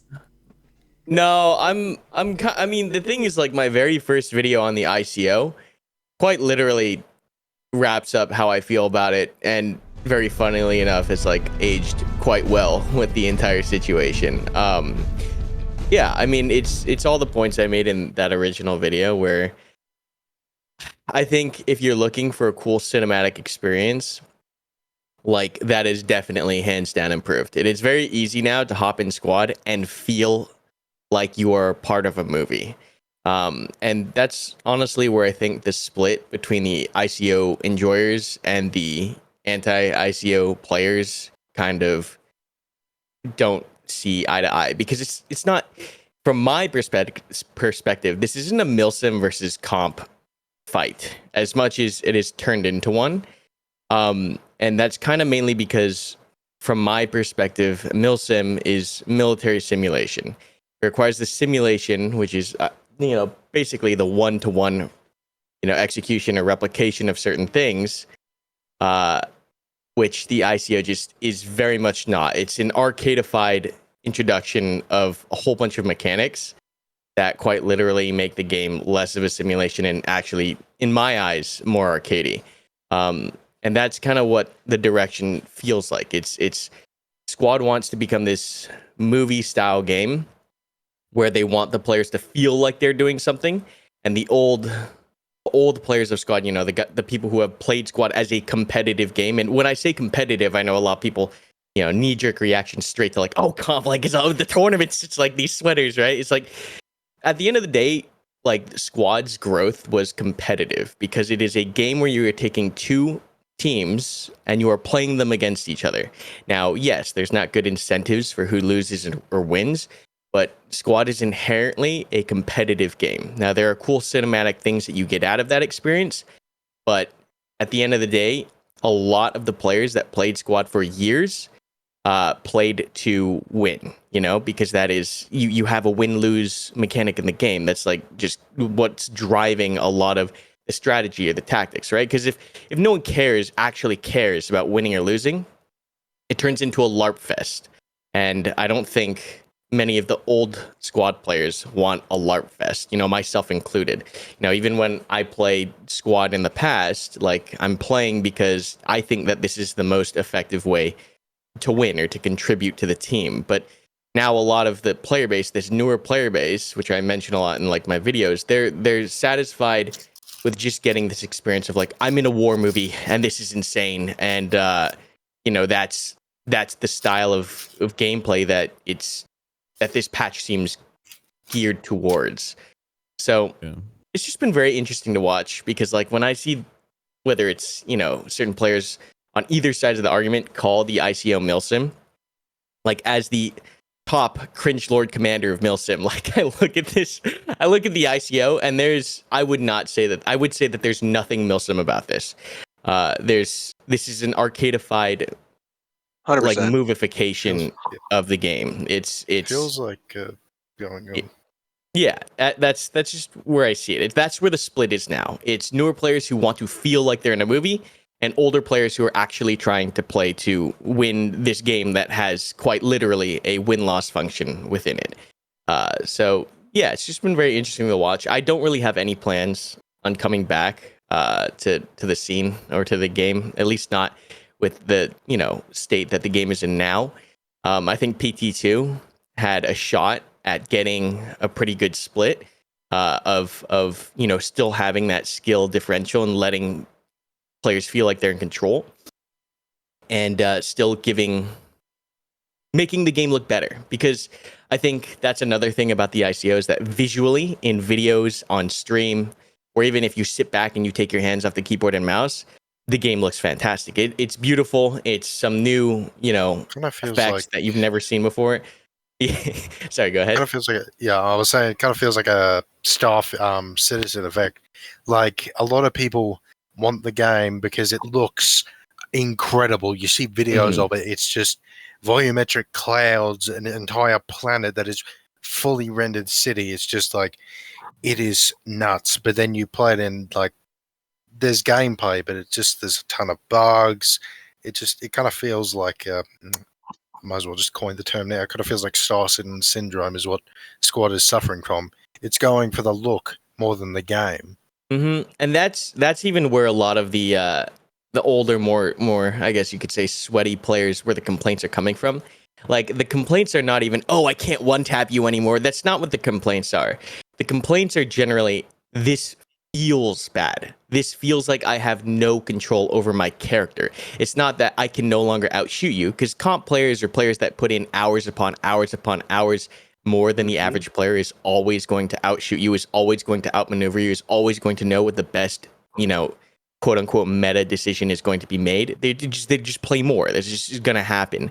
But the biggest complaint for the people who play the game the most is that it literally feels bad. It does not feel good to play, or it does not feel like you're in control. And the thing is, there's no defense argument for this. The defense is, well, just stop moving. And I'm like, we're adding in all these features that literally push this game closer to games to like CS:GO. You want me to run and then crouch and then now I'm gonna shoot you? Like, because that, like, what is this arcadified mechanic that we're putting in? Or we have this weird out of control hit fire, where so it's like Call of Duty, where like it doesn't matter where the barrel's pointed, you're literally getting a random spray out of your gun no matter what. The game is being like arcadified more and more under this guise of realism and like quote unquote milsim, and just seeing that is very strange. It's very strange. That's exactly what we were saying earlier, or at least I was saying. It's just that it feels like the intention is masked. It's like we want to make a more milsimmy experience, but truly it's more arcadey. Yeah, like I played Tarkov. I played a lot of, not a lot of, but I played Modded Armor. Those games are like kind of what you would consider a more higher end milsim. Like they actively make an attempt for that milsim type of gameplay. They're marketed for that type of gameplay. This game is marketed as a bridge between that and Battlefield arcade games, but it feels like it's just leaning a ton into one side.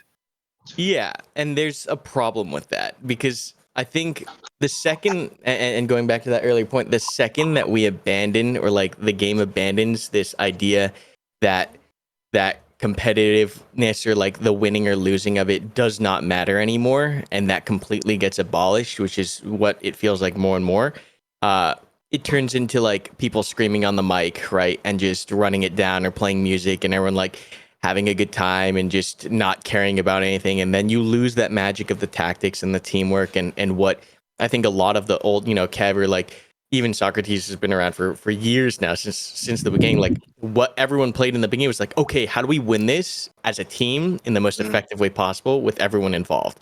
Yeah, that gets lost because no one cares about winning. Yeah, and it becomes a large test, and when comp players are the old vanguard of players, like all these players with 4,000, 5,000 hours have been playing since like 2015 or whatever, when they say squad is dying, what they mean is the squad that they know like how they've known to play it and how that culture used to be, that is the part that's dying. Because I think no matter what Squad does with this ICO, because of how it's catered to like, you know, newer players, as they've stated, or how it looks visually appealing, and it is hands down probably the best looking patch that they've pushed out visually. Like, it's going to have a player base. It's going to have people that want that movie experience. But Squad is, you know, and this is why I stopped playing a long time ago. Squad, as we know it from the start, with a community that was on the same page for wanting to use tactics to win, has disappeared.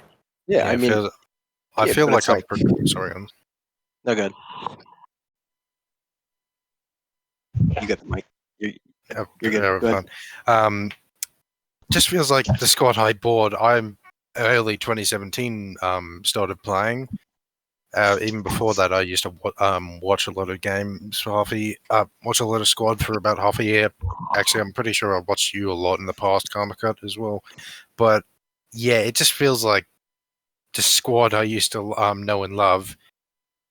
It's just feeling like I'm getting shoved out from it. It's either doesn't feel like it's there, or it feels like I'm just getting shoved out by new updates and new players that don't have the original feel to the game.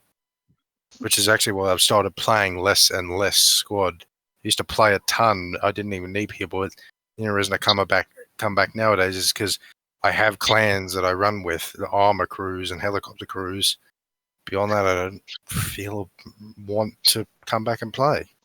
Mm-hmm. I do, just off of the conversation about it feeling more cinematic, agree. It does look and feel much more cinematic, but I think they're going to have I think they're going to struggle big time. I think new players are going to think it's great right now for the first week. I think it's great. But what you're seeing and what I'm reading online and what we're talking about here and what people are talking about in the Discord chat, it is nauseating. People are getting sick. I got sick yesterday playing the game. Literally, I got a headache from Austrain from it I yesterday. literally had to quit the game because it was nauseating. I And had I've 6 friends that was when I was playing with. I had to quit as well. They just couldn't. And it's, Yeah. you know, I think I- that's a yeah. hurdle. Like, that's just an actual hurdle that they're going to have to figure out in order to just retain people, just to simply retain them. It was very strange because that's the one in my last video on the ICO I released. I talked about getting motion sickness, and that was enough to like. I've never ever gotten motion sick Same. in any first-person shooter game ever. Like maybe some VR, but I've never gotten it in a first-person shooter. And I was very surprised that they released it in almost kind of the same state. But another thing I was thinking about is like this is probably going to follow the same trend as the PTs, right? Where day one or like on first release, that's going to be your best reaction to it, right? That's going to be where everyone sees all the new stuff. That's going to be the most positive, I think, moment, because a lot of the players are just going to immediately get turned off. Like it's going to be very hard, and you're asking a lot for players to sit there and say, okay, hey, I want you to sit through this really wonky, really noodly experience and learn like how to suffer through this to get to the golden teamwork at the end, which is not even guaranteed, right? It's not even guaranteed. But as the problem is that as you play more of the ICO, and the PTs were very revealing, and I'm sure we're going to see some parallels, I don't think it ages that well, because as individuals play video games, the expectation on the individual side is, hey, I'm playing and learning these systems more. I want more agency given to me, or more possibilities, or more skill that I've acquired.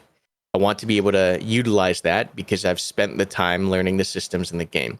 The problem is that the ICO just hard locks everyone to the lowest common denominator. So you are quite literally, when you go in, if you're expecting that experience, right? Once again, like I'm coming from the experience of like, when I play Squad, I'm trying to figure out how we win this as a team, rather than, oh, let me just, let me get all this cinematic stuff and just enjoy what's on my screen, right? So coming from that perspective, it's very hard to think that any player that wants to leverage their time into the game is going to have a positive experience in the long term, because you just can't. You just like you can increase your ability to command others, and you can increase maybe you learn some cool teamwork things, but that's not even in your control. Like the squads that you end up with, or the public server you're on with the other teammates that you have, that's not even a guarantee. The only guarantee that players generally have is control over their own player, and that's been hard locked. So I don't know if it's going to age that well. I'm honestly just very surprised at how many people are okay with the screen being completely blurred and not being able to see anything in front of you for 30 seconds to like a minute straight in every single firefight. Karma, That's just a weird thing to me. Karma, I that's what to each their own, but we were literally just talking about that. We that's why I think Socrates is even in the chat like, hey, we want to hear from pro ICO people, because that's truly what we were just talking about. Is like, we want to know how that experience to them is engaging and rewarding, because I want to know from people who think that that's a really fun and engaging Yeah, experience. it's just like, Truly, that cannot be a fun experience. I just don't understand it. You're just sitting in a bush yeah. and you're blurry. I don't want them to come in here so I can call them a dumbass. I want No, I them really to wanna come in know. here so I want. It's not even like anger towards them. It is straight confusion towards them. I don't understand why they think that's enjoyable. As a guy who I actually own a rifle license. Well, not legally myself, but I own rifles, short rifles, no semi-autos or full auto rifles. But I've held and felt a lot of rifles in my time. I've never it doesn't feel like he's holding the rifle. It feels like it's just loosely hanging there, and he's just got his hands around it. He's got a pool noodle. Yeah, it doesn't feel good, and that's the biggest complaint. It's not, oh, I can't go 30-0 in my game. It's like, this feels bad to play. Like, I'm gonna outshoot you, I'm gonna outmaneuver you, I'm gonna have my guys, and we're gonna roll you. It's still gonna happen, but it just does not feel good. And I think all players eventually, after the the honeymoon period of it wears off, like, it's tiresome to play. It's just tiresome to play. And I think it's just going to be a big culture shift. And when we say squad is dying, or like the death of squad, it's just that culture. Like, they're still going to have players. I think they're still going to have people buying the game, because OWI to some degree is right. They are right. Like, this is a unique experience that is not accessible in any game elsewhere. I mean, I guess you could maybe make the argument that Battlefield can kind of make you feel like this, but it does look different and feel different from Battlefield, and it gives those players the, like, oh shit, I'm in a movie sequences, which is what a lot of players want these days. Yeah, I literally went back to I didn't play Battlefield 4 much when it was like first around, or like even up until about 2019. That's when I played it more, but I find myself going back and playing Battlefield 4 now, which is a bit more arcadey than my tastes would prefer, but it's like, it feels better than this. What would you guys say you think the consensus is in the Australian community around this? Because I know everyone hates it. Everyone, yeah. Yeah, I don't know. I'm not playing so much squad these days as I used to. Yeah, fair enough. But seriously, I've heard everyone from Bash to most of you guys from ULD and stuff, SBB. I don't hear anyone that likes it. Anyone that's like been around for a long time, except for a couple of stragglers. I hear a majority in the OC community that just, what the is this? No one likes it. From my, I've read a fair bit about it, just because it does concern me, like quite a bit of squad. So I thought, well, yeah, it doesn't seem like too many people, at least in OC, are happy with it. I do see a lot of people on like Reddit and things like that do seem to like it, but in terms of people I play with and know on servers, like, maybe it's skewed, but yeah, I don't meet many people that seem chuffed with it, especially long-time players that I respect, like, not necessarily comp guys, just people who I respect in terms of their ability to play the game, like the people I would consider good SLs to have alongside you. Like, in general, the people I play with don't seem to like it. Even when I was playing in-game on ABG servers, it was still a pretty lopsided, most people hate it. Even in actual servers where, like, that is the best kind of target demographic. Yeah, it is just the guys playing, playing the game. Exactly. I guess there would be a And- certain argument that a lot of people who like the way the changes are going don't play the game, so that's why you don't see them talk about it. But I mean, True. there's a game that we like that exists, you know, and we're the ones who play it. So surely we Yeah. are the people who should be looked after. I don't know. Yeah, like most of us been here for 6-7 years. Yeah, I've been pushing playing. on. I've been playing on 5 or 6 years or something. Yeah, so playing 6 years. So it just feels like we're being betrayed, kind of. Yeah, they say it's like the original vision, but the people who are supposedly implementing that, they weren't part of the original team. Like all the original people are gone. So they're how do they long know? gone. How do they know?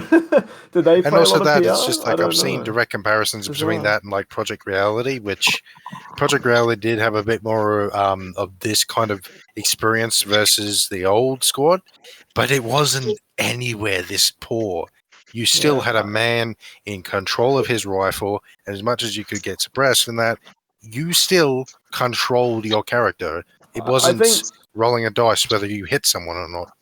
Yeah, I think that's true. I think even if you philosophically agree with the direction of the slower movement, harder shooting and stuff to make supposedly encourage teamwork, which I would debate, but you're entitled to that opinion, I guess. Even if you believe that, like the implementation of all of it is so janky, poorly performing, and just terrible. Like they haven't even done that well, in my opinion. It just seems so lackluster and poorly thought out, and things don't function properly, and they haven't addressed a lot of core problems with the game that, you know, if they were going to make this big change, they would actually look at, but they just haven't. That was another thing from yesterday. A lot of people were mentioning it, just like, on top of how horrible this update is, there was so many other things that we have complained about for years on end. Bugs, gameplay features that are straight up missing.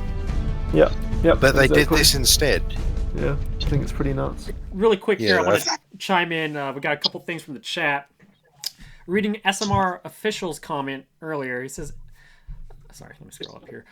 He says, TBH, if Squad loses the veteran and comp players, which are the guys not satisfied by the update right now, it will lose those guys who kept the rounds up, being squad leaders, carrying teams with tactics, etc. Myself, for example, started SLing after around 800 to 1,000 hours, because just then I thought I had understand the mechanics. Like, who is going to explain the meta of the different modes to the newer players? You can't figure it out by yourself. So in the end, Squad is dying gameplay-wise. And then Serdal underneath that says, to me, it feels like if they tone down the blur and noodle arms uncontrollable gun elements, it will be optimal middle ground for everyone. Yeah, I mean that's the same conclusion I came to in the first hour of playing PT1. That's the first thing I know. It's just like if they kept some of these things, because it does solve some parts of the ICO, solve some problems, but if they nerfed everything back a significant amount and got, you know, an actual cheek weld on the rifle, and they, you know, made it so that you weren't blurred all the time. Like one thing personally, and I know like a lot of actual competitive players enjoyed it, was like the QE spam, right? Like I didn't like the QE spam. I like that the QE I hated it. Fun. And I even know like some competitive players like did not like having to learn the QE spam to stay competitive.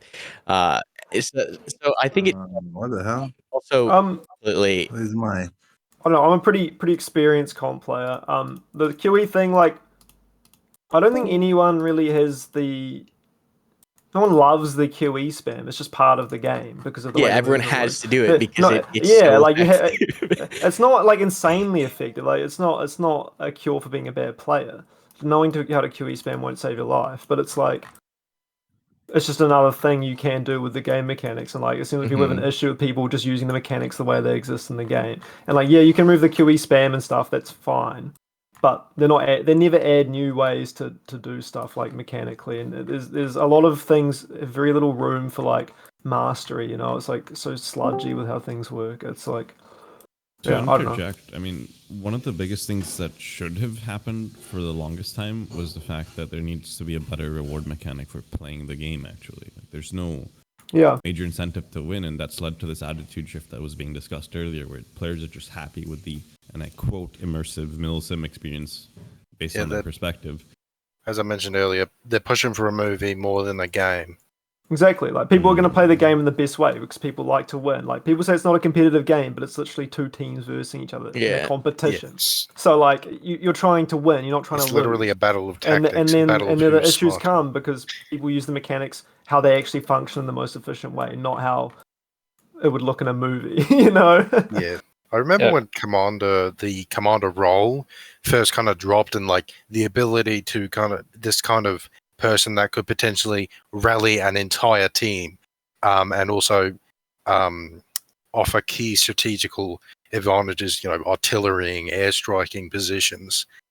I just felt like what it was hyped up to be and what it briefly was when it came out versus what it is now. If I go into a pub match, 9 times out of 10, there won't be a commander. And if there is, he only has it so he can call in airstrikes and artillery positions. He's not doing what a commander would.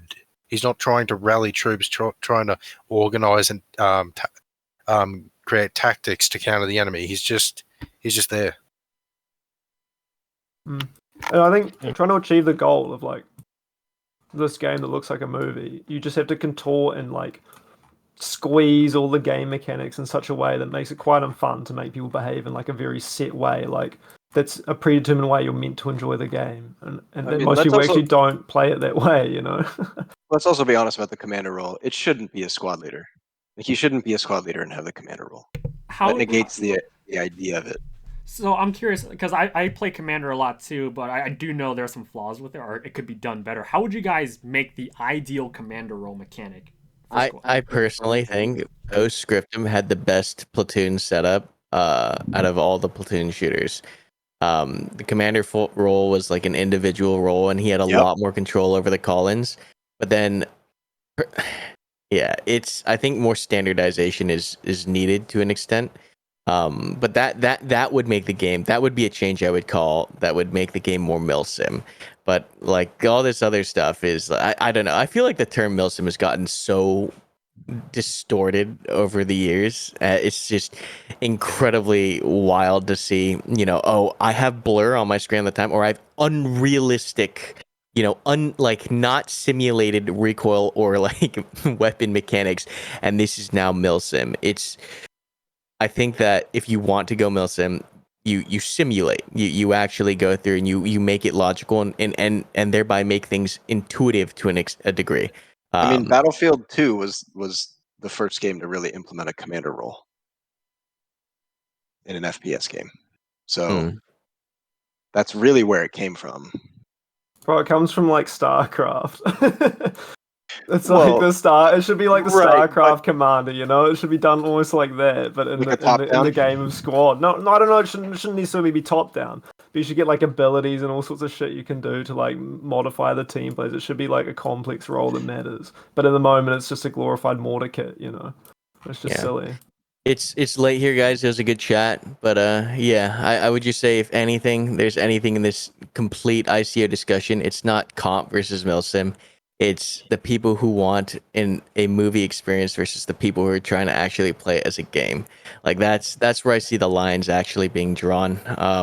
It's just it's so funny to see like these strawman arguments or these like wild like extreme arguments happen over like completely unrelated thing, and no the conversation's going nowhere because like everyone's just saying you're a comp player, you're a COD player, you're a Milsim player. It's like that's not the actual discussion that we need to have. Is this game going to be an experience where people just play it to meme around and feel like they're watching they're in a Band of Brothers episode, or are they playing it because they want to win? That's the end of it. Not even and just enjoy the strategy of it and everything. Yeah. I think that's a base karma cut take. Respect. Yeah. To me, the target. Respect. I'll get hate for that, for respecting that. To me, the target demographic of Squad has always been like a mix. So there's some like casual players that play just for the gunplay and stuff. There's also the other side where you have players that actually play a lot of Arma, those sorts of games, and come in for Squad because it's like a way to play like a more milsim-y type game, but in like a competitive setting. Like Arma doesn't really offer that, at least not like with like decent mechanics. It's usually like a PvE primarily experience. So I don't know. I feel like there's a judgment of what like the actual yeah, this will be the actual last thing I actually say. It's like that's why I like Squad so much, is because it's PvP. It gets rid of the LARP. It gets rid of all this stupid, I shouldn't say stupid because some people like it. It gets rid of all this weird flare stuff that is associated with the Milsim community and other games, because you have to be doing things that actually work. And that was the perfect blend of Squad. Is like I can take military style things and put them into a game and try to be effective with it. And if it's not effective, I'll get shit on, and that actually hones in on being able to have a Milsim experience without the LARP. So I think competitiveness is required for the type of Mil style gameplay that I want. But yeah, the fate of the community is now in the hands of OWI and the community now. It is a newer player base. It is a completely different culture that's been growing in Squad for a long time, and that's where the battle is. It's just experience or actual gameplay. But I'll catch you guys later. It was a good talk, and I'll see you guys around. Cool. Thanks for having me. Yeah, mate. Thanks, Right. dude. Thanks. Dude, who knew? Who knew he was all good? Yeah. He doesn't like it, so good on him. He's been tarred with the Milsim brush for a long time, bro. Yeah. He's been memed hard. You know it's bad when Karma Cut doesn't like it, you know what I mean? No, I don't know. Yeah, People just always call him all sorts of shit. It's actually, especially in the anyone ICE that's, community, he's been kind of famous shit and on. it's Like, I didn't oh, feel he's like easy to kinda meme, deserved isn't he, it. with the videos? Yeah, but Yeah, true. like I mean, I kind of always liked his videos. We actually played it a lot last night, Nazrat. Like myself and Max and Clark and shit like that. Like a lot of the Fortis boys, we played it last night a lot. And the skill ceiling's going down, but the floor has sunk, bro. Like the newer player base and the pubbies, bro, you just cannot shoot anymore. Hey, well, I haven't played it. I haven't played it, but I can imagine a lot of people like we are still farming like we're still farming like crazy, man. Farming habs like crazy, bro. Like it's. But that's not the fun of Squad, dude. The fun is like the strategy and like overcoming them when you're trying. That's the fun. So it's just sad. It's gotten worse for pubbies now because we can have one guy on a rock with an MG42. I can imagine. We had like robot or something, or someone suppressing a point last night, right? And we all ran in and wiped half their team with like 5 of us. Yeah, I had the same thing. One MG suppressing. It is silly. I think I had the same thing yesterday morning. I fucking managed to literally, as a marksman, single-handedly lock down an entire field from being able to be crossed because the enemy tried, like they try to shoot me. Tough shit. They couldn't aim at me.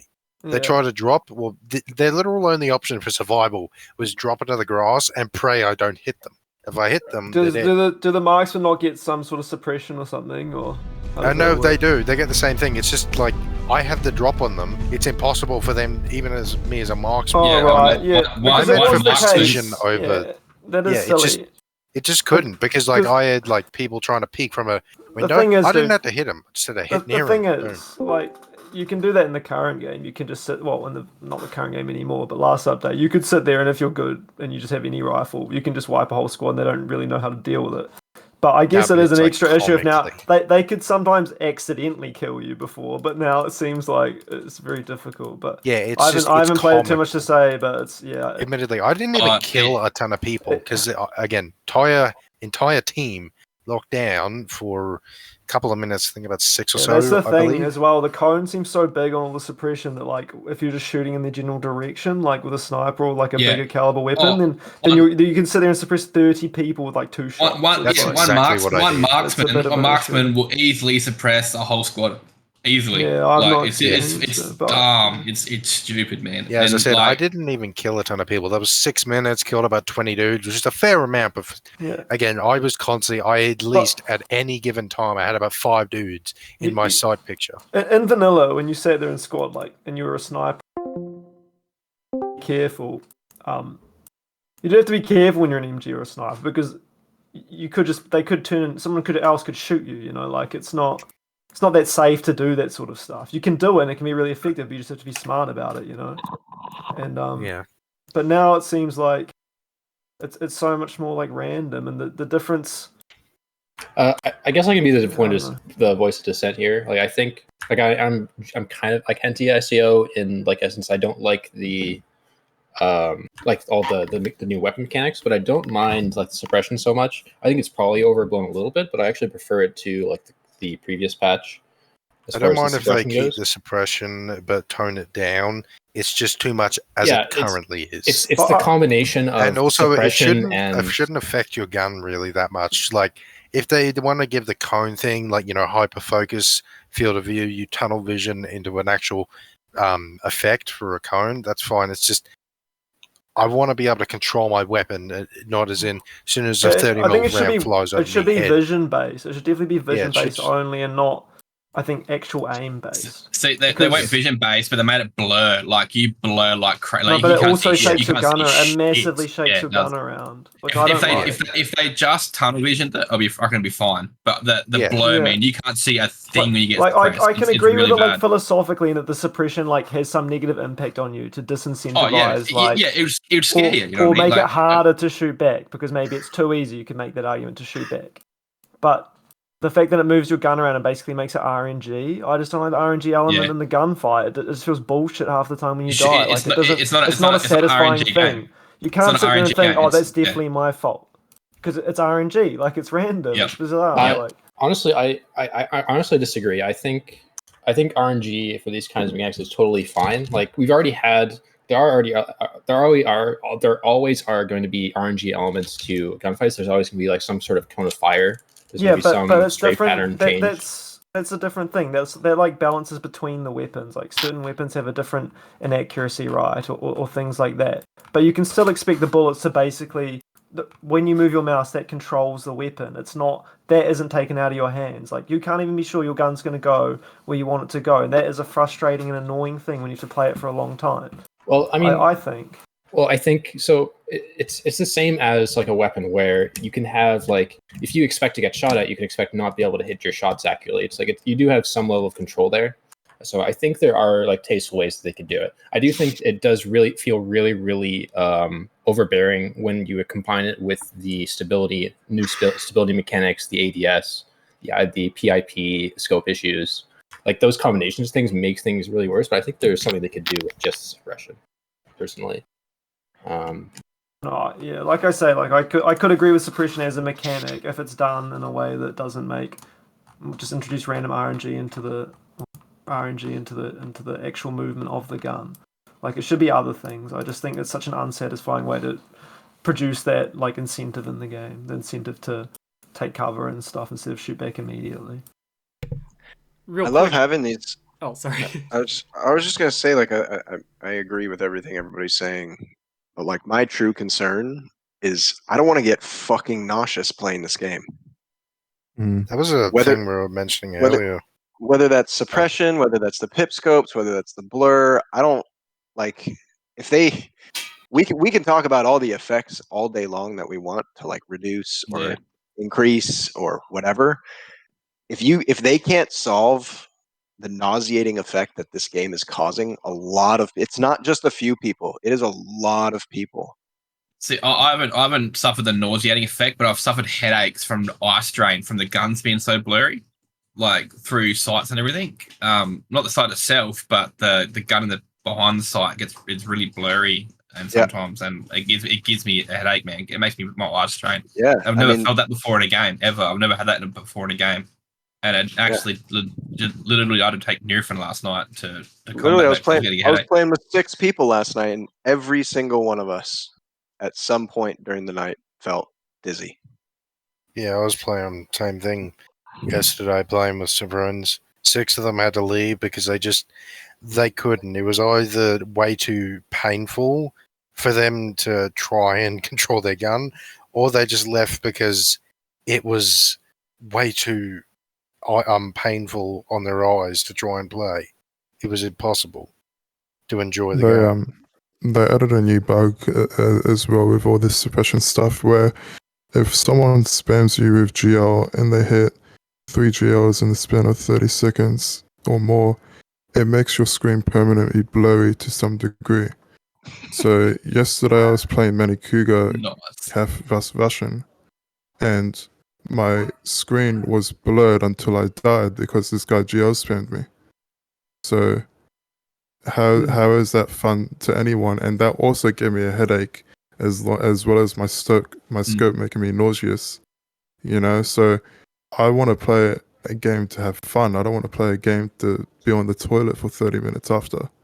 Yeah, the nauseating effect is really brutal right now, and honestly, like, that needs to be solved before anything else. For sure. Or else they're going to lose everybody. I think in squad there needs to be some way to sort of pin people down. Because at the moment you can sit there in a window before the ICO and you can just snipe people, and it can be silly trying to push against that. But the problem is that when you add that suppression like that, anyone attacking also suffers the same thing. And squad has like a massive defender's advantage. So when you're sitting there defending, you just have an innate advantage because they have to run out in the open towards you.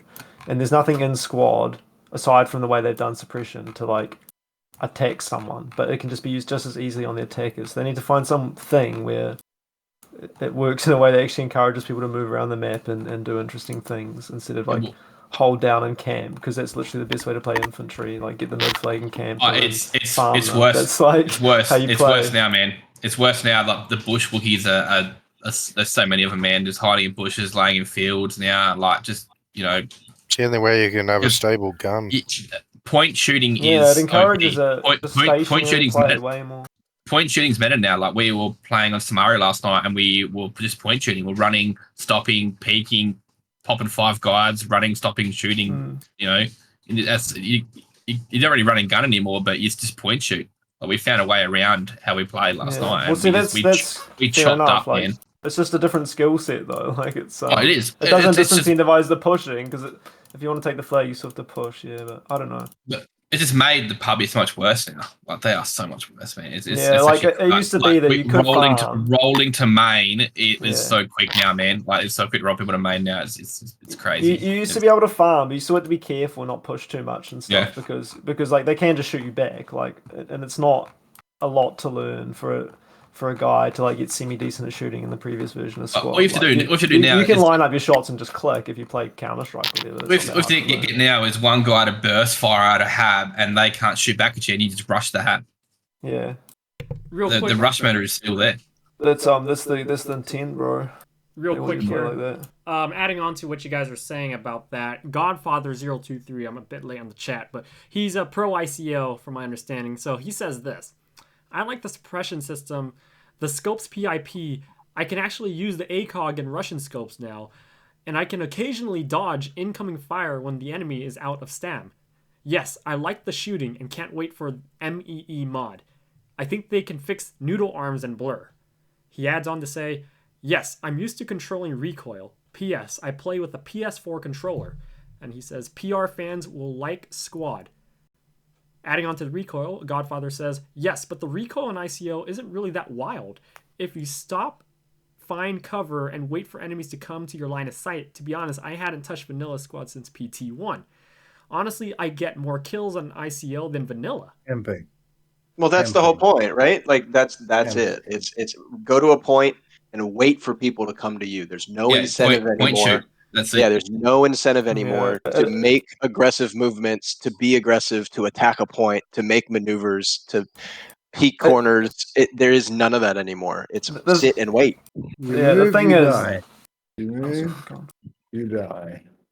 Yeah, the thing is, like when you sit there in squad, like you can just shoot at them now. It seems like, and if you have the drop, which you have when you're defending, because they have to run at you and they come around the corner that you're watching, is like fundamentally how defense works in squad. You get to sit there and they run around and into your line of sight while you're looking through it. And now that means you start shooting first, and so they're instantly suppressed, and they have no chance of killing you. So how are you meant to attack? How are you meant to attack? Like on average, that's how it's going to work. Like there'll be times where you can like attack people and win regardless, but it just makes it a lot harder, on average to do that when they get the drop, and now you can't even aim back. Whereas before, like you were at a disadvantage because they shot first and you were moving. But at least you had a chance to scope in and shoot them back. Invasion's gonna be a fun game mod for a bunch of new players. Yeah, well, the Yeah, thing it's is, dude, chaos. Invasion was already so defender-sided in the base game, like if you played it properly, like in the last version. I don't see how that's going to get better. Real it quick, might. You still... I will say. Go ahead, Socrates. Yeah, sorry, just adding on another pro ICO comment here from Tier Elite TV. He says, "Man, I'm just about to break 5,000 hours in this game, and was a bit worried about the ICO and what I've played in the PT. But after playing it these last couple days, I feel like I'm back in my golden era, when it wasn't all about KD. It was about the experience on the battlefield, how it felt capturing a point with a coordinated squad. It definitely has things that need to be fixed, but overall, I think they're headed in the right direction." I would say play it longer and see if maybe there's a factor of novelty to it. Yeah, like I kind of agree. It's hard to on say. It's hard to say. Yeah, kind of It's agree too on early. the point of No. it being in the right direction, at least within reason. I feel like what the core idea behind the update, I am for. What they have done with the update, I am not. Yeah, And- I think the ideas are in the right track, but the way they've gone around it is completely incorrect. So I'm gonna call myself a new player. I only started mid of last year, pretty much, and I pretty went through green leaf all the way to the tree. In first 500 hours, I'll admit I was a super fobber, on an invasion service, right? I was super fob, whatever the cap. I then got into comp, and then when I got into that, I started realizing how much more there is to learn this game and how there are so many other playstyles to do this game. Understandably, if you're not good at shooting, that's fine, because shooting obviously doesn't always win the game. It helps to a certain extent, but you also got to play objectives, all that kind of stuff. Shooting's not the only thing. You have Vic players. There are plenty of clans in this community that prioritize Vics and only play Vics. Okay? I've seen plenty of solo players that specialize in mortars or BDOMs, stuff like that. There's so many ways to play this game, but the issue they're having right now is they're only trying to cater to the one playstyle, which is bunker down and turtle for the whole game, which then draws out the game and it makes everyone other's playstyles more unrewarding.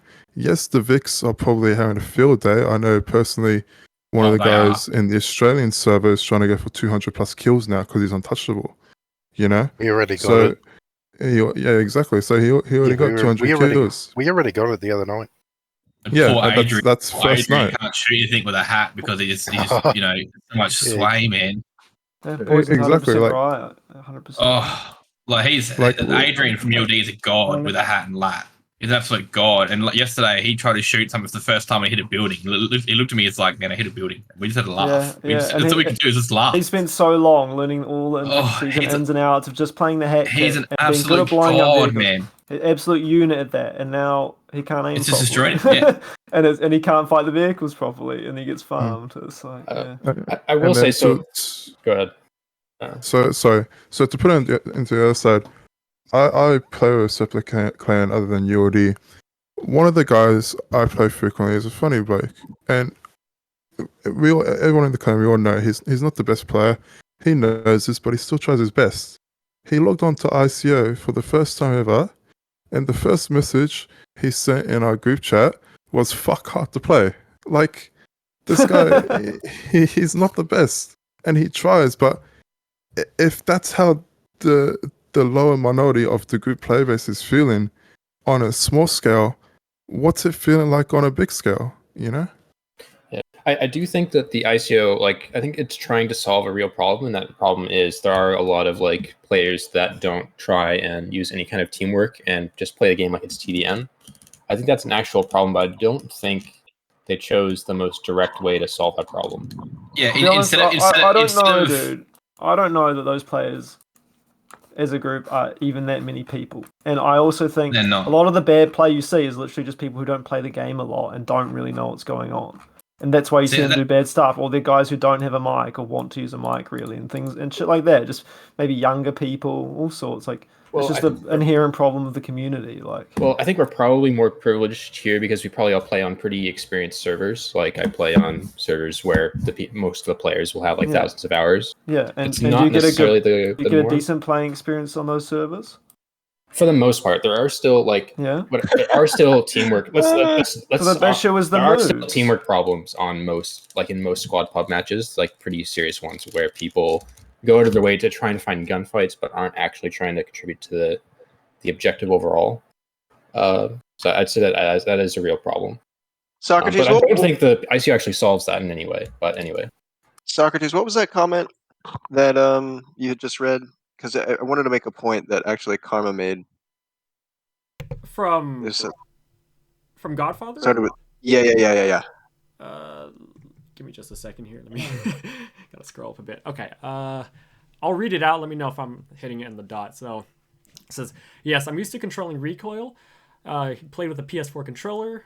He moves on to say, yes, but the recoil in ICO isn't really that wild. If you stop, find cover, and wait for enemies to come to your line of sight. To be honest, I hadn't touched vanilla since PT1. And he says, honestly, I get more kills on ICO than vanilla. And then he says, tweak AA and FSR plus lower some graphics value, including resolution scale. And he says, I think they can fix those issues, guys. They need to do a feedback in this first iteration. Okay, so is that what you were trying to ask? Maybe it was somebody else. I forget what it was, but what I was going to say, though, is Karma made the point of that this is very much a cinematic versus people who want to win.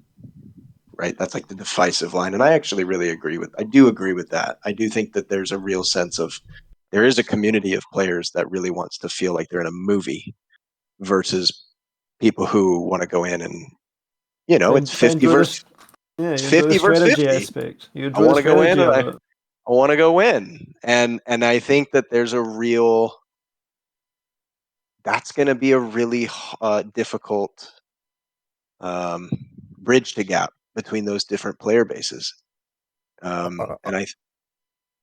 Anyway, I just wanted to make that point because I forget whatever comment it was. Maybe it was the PS4 controller. Oh no, that's nuts! That's nuts that he plays on the PS4 controller. But it just got me thinking about. Yeah, I just pinned it. It's the one from Tier Elite, about 5,000 hours, the golden arrow one.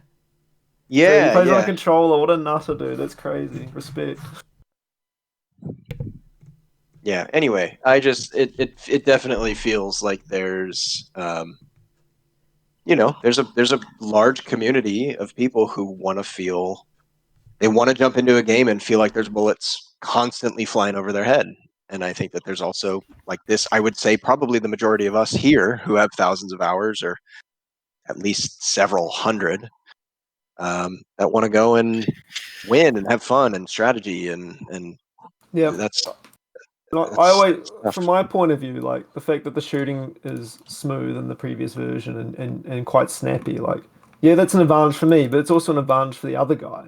And so I don't know, I just don't want to cater to people who maybe struggle with aiming. I just think they can play other roles and things. If they're not skilled, they just need to understand that, like, and cater their play to that. If they want to learn how to play the game well, they can still play the game well without making me suffer and like the amount of stuff I can do with the guns and the aim and things, That's the thing. I think it makes the lower hour play base suffer a lot more than it does us. Like, we still have all the advantage and knowledge of positioning. We have knowledge positioning. We can point, shoot, rah. But the newer the newer players are just the newer players are the guys that's running around trying to kill things, and they can't do that anymore. They can't do that. And then, so I don't know how this is going to sell more copies. People might buy more copies that looks all shiny and new, but how many refunds they're going to get because they walk in there and they die 10 times in a row and they're like, what the fuck is this? And they want to leave. Well, before most of you joined the conversation, somebody made a comment in the Discord chat that new players have a very difficult time finding people, not even just shooting people, just seeing people. Oh, absolutely. That's it. I went away for 6 months and played the game and came back and I was getting wrecked because I just couldn't. I'd lost the pattern recognition for the player model. It's such an important part of the game. And now add a blurry screen constantly to that, and it's just like you're going to be sitting in a corner. And to the point of, I think it's a novelty. I think it's going to last for a week. I think it's new. I think it's fun because it's cinematic. Yep. I think the initial impact is going to wear off, and people are going to get really sick and tired of sitting in a corner with a blurry screen. Well, That's the thing. I think the amount that you're going to die holding an angle because he walked around the corner spam firing and your gun went the wrong way and he shot you first is going to be incredibly frustrating. And I don't know how long people are going to put up with that. See, the people, a lot of the pro ICO guys are saying, like, look at the Steam numbers right now, like the player base. There's a lot of people playing right now. It's like, yeah, it's a new update, mate. Wait, give it a week for it to calm down, and you'll get a good. Wait, I have a unique point on this. Like, there's a big issue with the Steam data collection because I've been analyzing the number of servers that exists around the world, and there's a fact that 200 something out of 600 servers exist in China, and the average player count for China on Steam charts itself is drastically lower than it should be.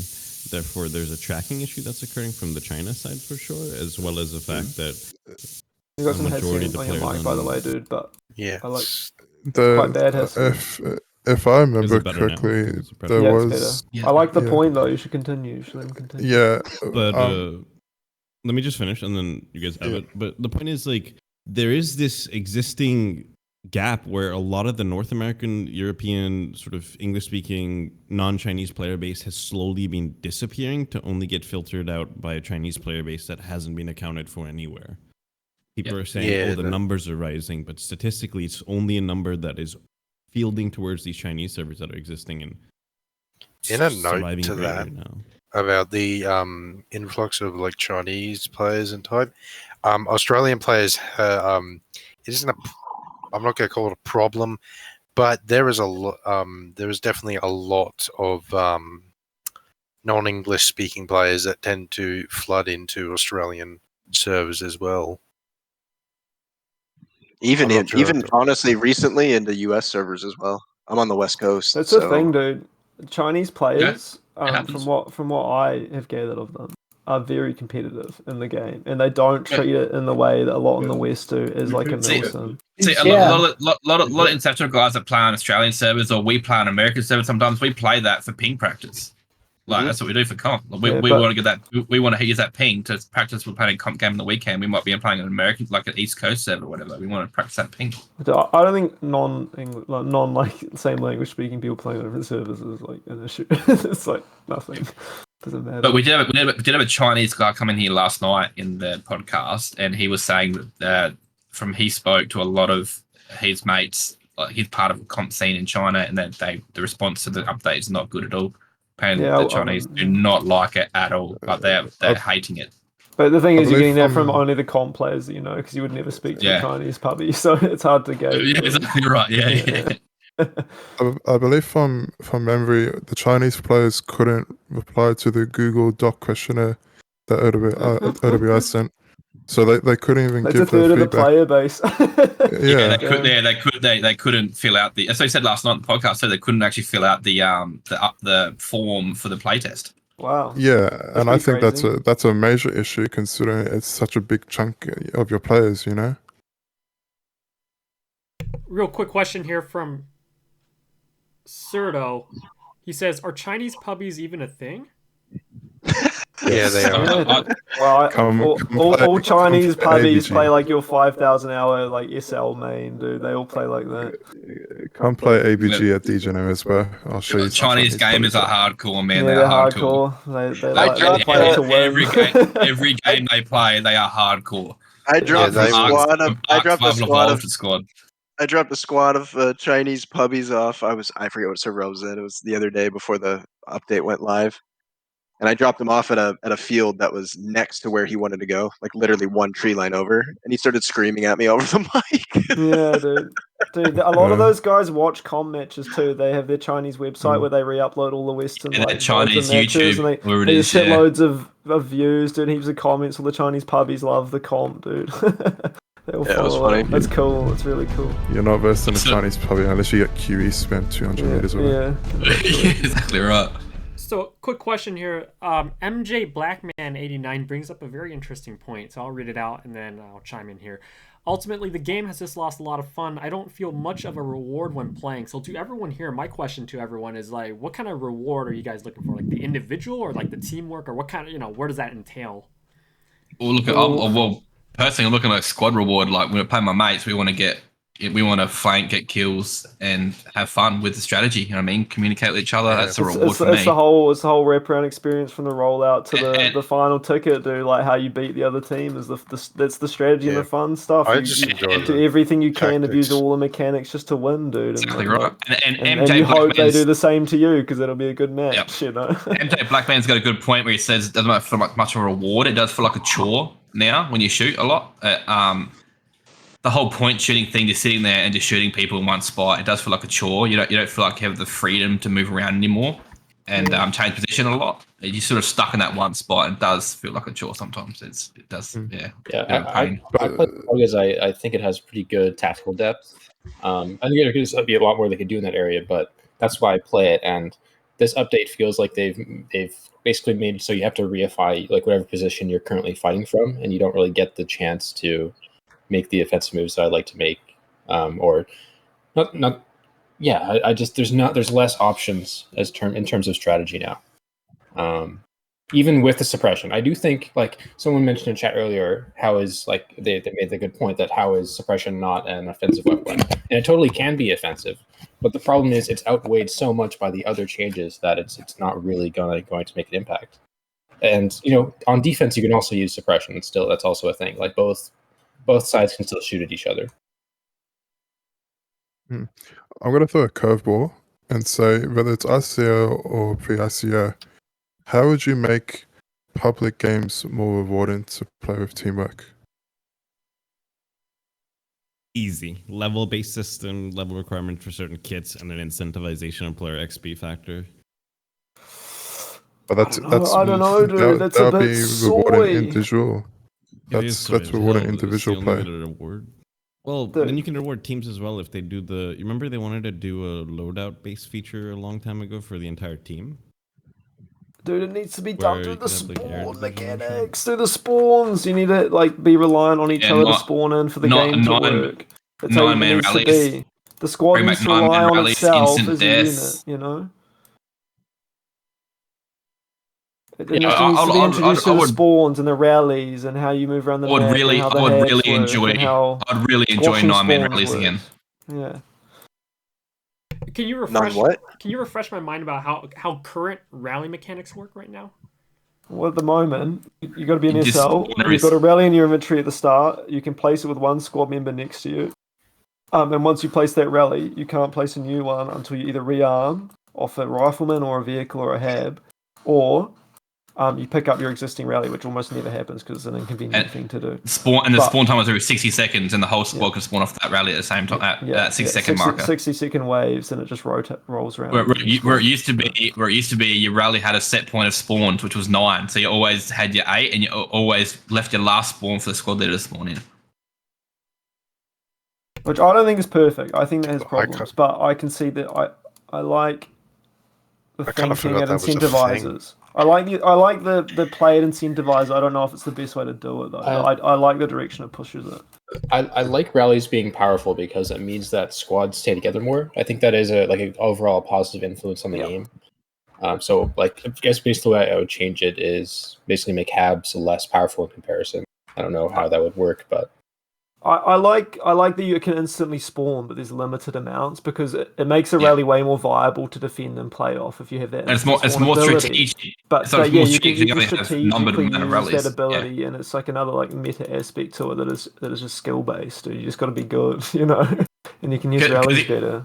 Because you only have 9 spawns in that rally, it makes it way more strategic in how you use that rally. You know what I mean? It's not just like the whole squad has the tool to play well. Everyone has the tool, can communicate. It pushes you in that there's direction. 4 spawns if you don't, you're going to get kicked out of the damn squad, because you're useless. You're not paying attention. So. I do think there is with the current game and the way the spawn mechanics works. I do feel like there is in order for there to be teamwork, there needs to be structure. In order for there to be strategy, there needs to be structure. Right now, rallies provide some of that structure in that squads have to work together to maintain their spawn point, and they can work to the same objective because they're all spawning in the same place in the same area roughly. Yeah. If they want to spawn on the rally and don't instead want to spawn on the hab, it relies on all of that, and it's just But the problem is habs. They completely throw a wrench in this because there's such a strong spawn point. If you can get a hab in a good location, they reduce the need for rallies But they entirely, become and the they let main. you. Yeah, they become the primary spawn point for the team rather than the rallies being the primary spawn point. The head is just almost always the primary because it's just so strong. Yeah, and the result of that is you often get once a new hab comes up in a very advantageous location, you get just a kludge of players spawning from various squads on that hab, and suddenly you've lost all structure in the team. So exactly right. Like any kind of strategy that you might want to implement, like a squad-based strategy, like where you're using you have a SBF fire team and you're suppressing this area, that all that requires you have structure. And the current spawn mechanics really hamper that, I feel. The best games you ever play, you see the squads spread out over the map and play their section of the map, individually, but they come together as a whole, as a team from different directions to say take a point or squash the enemy spawn, and things like that. You have the squads moving independently but towards a shared goal. Yeah, that's actual teamwork. It's pincer movements. Exactly. Yeah. And then when you have it with the hab, you have the entire team mobbing because that's the most efficient strat in a pub match is to mob your whole team onto the point and teleport all the dead guys.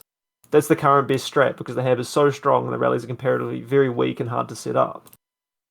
It's so imbalanced and it's just completely stupid in my opinion. Yeah, that also and it's never been addressed. They never address it properly. They never address it in a decent way. If that's the biggest step they can make towards authentic infantry or squad based contact or combat, is do that. You have to work as a squad if they move in that direction. Anyway, I digress. Real quick, we got a lot of questions here. Real quick on the chat, I'll read. Starting from the top here. Camp of Easy says, "Has anyone else noticed in the ICO mobbing of each team is more prominent?" Does it mean about mobbing? Is it clan stacking? It probably means all the players grouping up, I think. Yeah, clan stacking. No, all the players grouped up on in this one squad. Oh, as in, yeah. I think that's what he means. You could be right. He says, as in the players mashing together in one area. Yeah, it's so Australian saying mobbing. Ah, it's probably not an Aussie. Thoughts? And Poison go. Sorry, could you repeat the question? Yeah, he says, has anyone else noticed in ICO mobbing of each team as more prominent? Absolutely. Yes. You're reducing the freedom to move with all the suppression, so by default, everyone's going to move toward the nearest friendly because it just feels safer to press near your boys.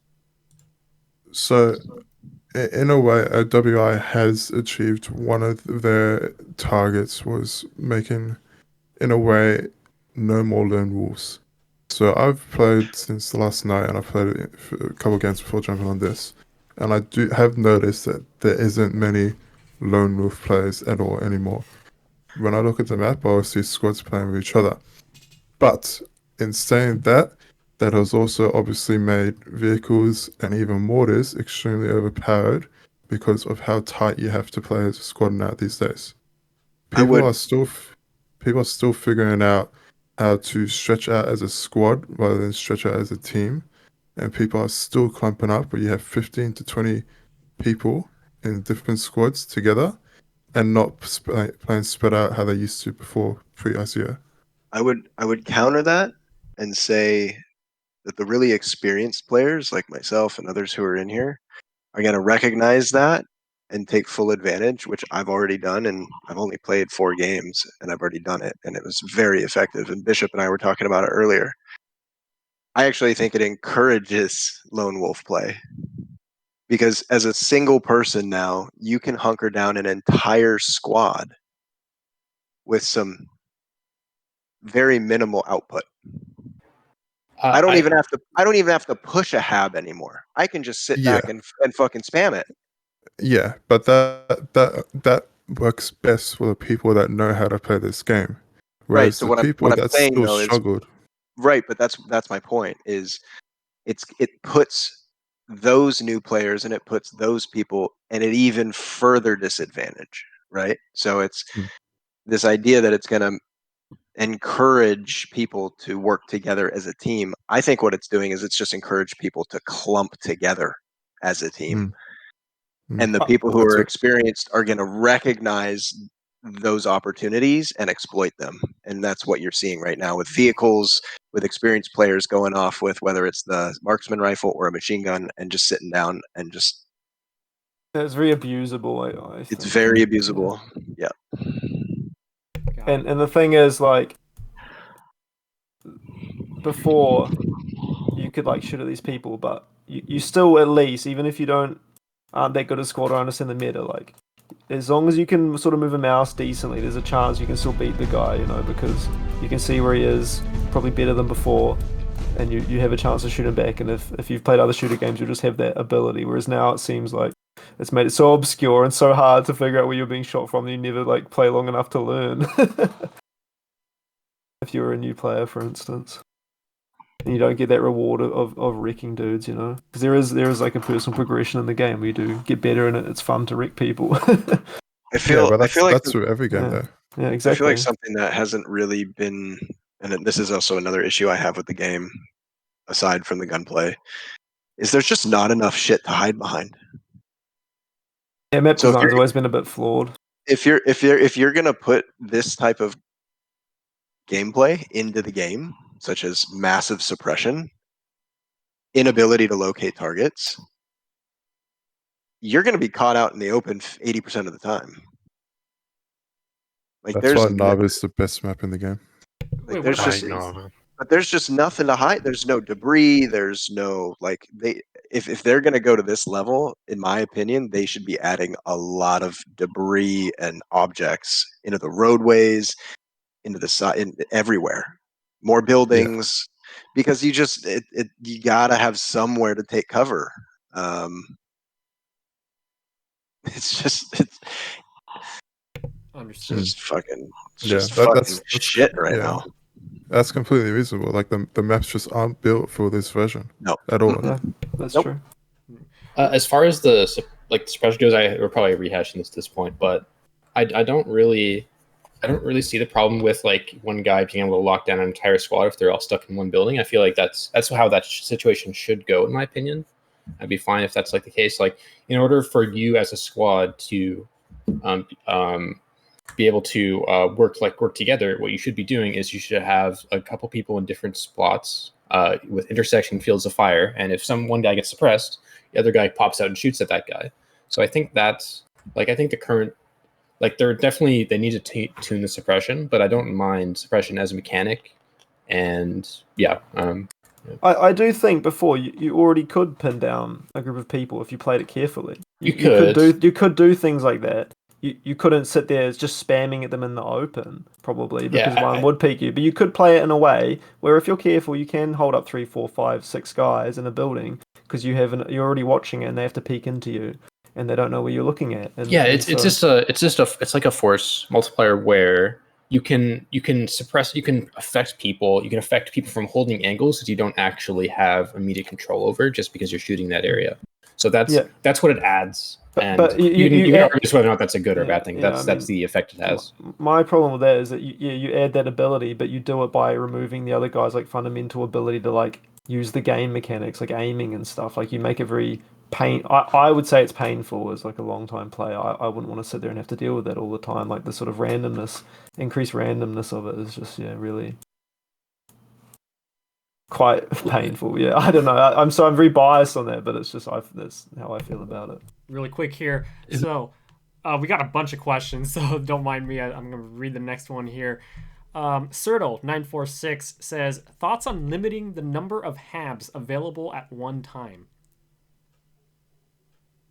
Worst idea ever. Yeah, it doesn't work because all the maps are different size and play differently, and you shouldn't take the ability away from the players to do arbitrary number caps and stuff like that. Never works. They do it with the hab proxy distances and stuff like that, where you can have 8 people within 80 meters, and depending on the map, that means a completely different thing. It's silly. I don't like that stuff.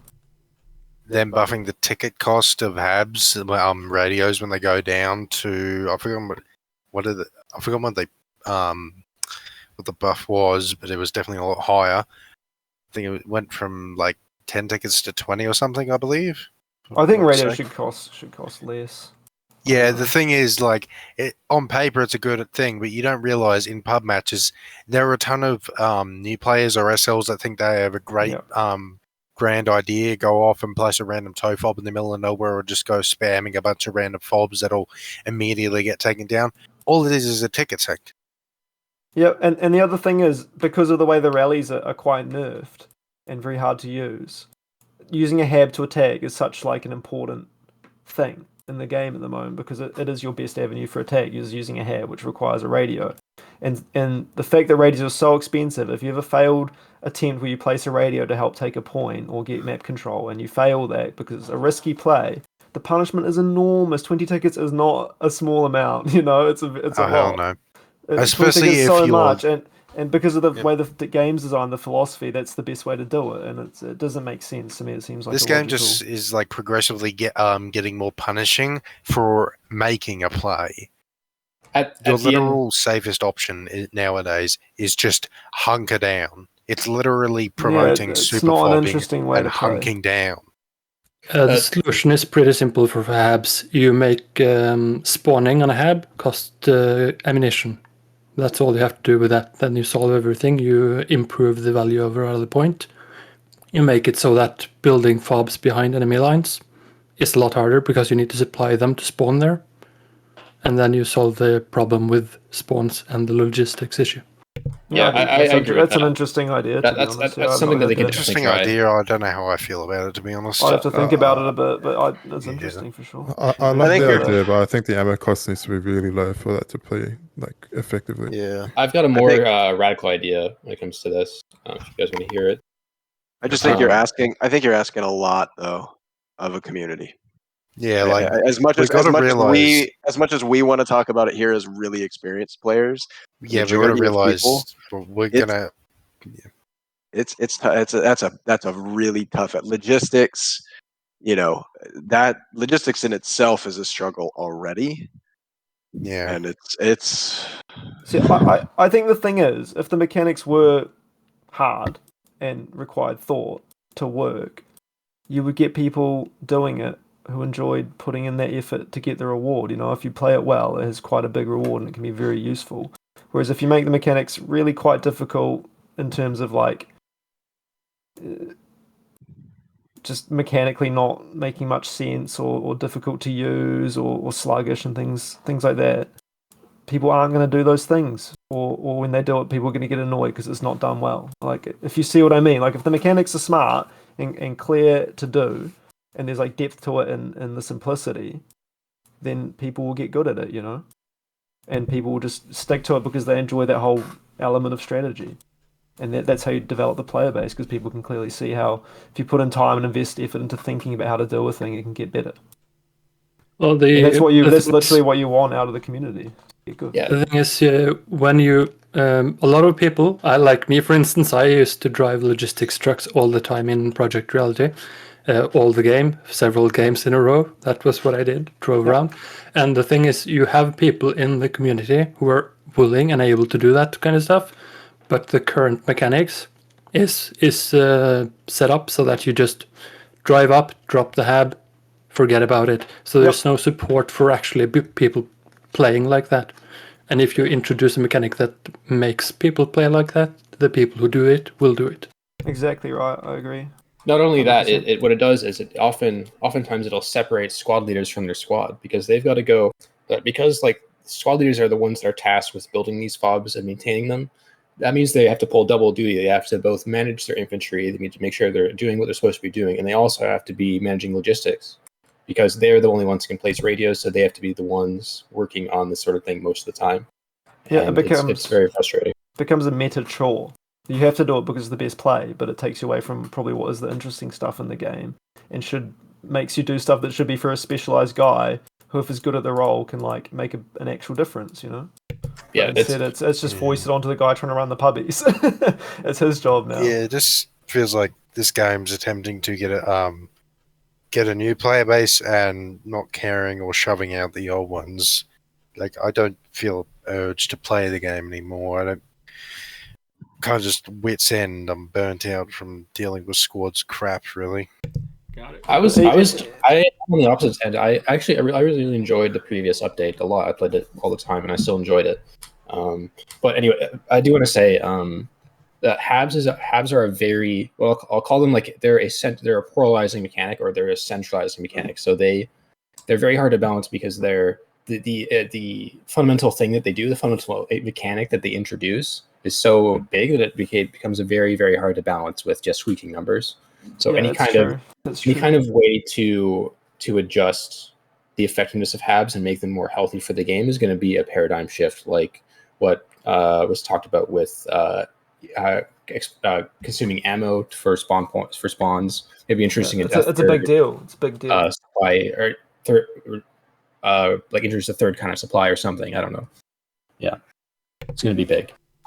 Here's my suggestion. I've been talking for a while, but I'll just say, I think what they could do is they could literally make it so, this is probably the most radical thing, and I don't expect this to ever be a thing, but basically make Habs be like super rallies.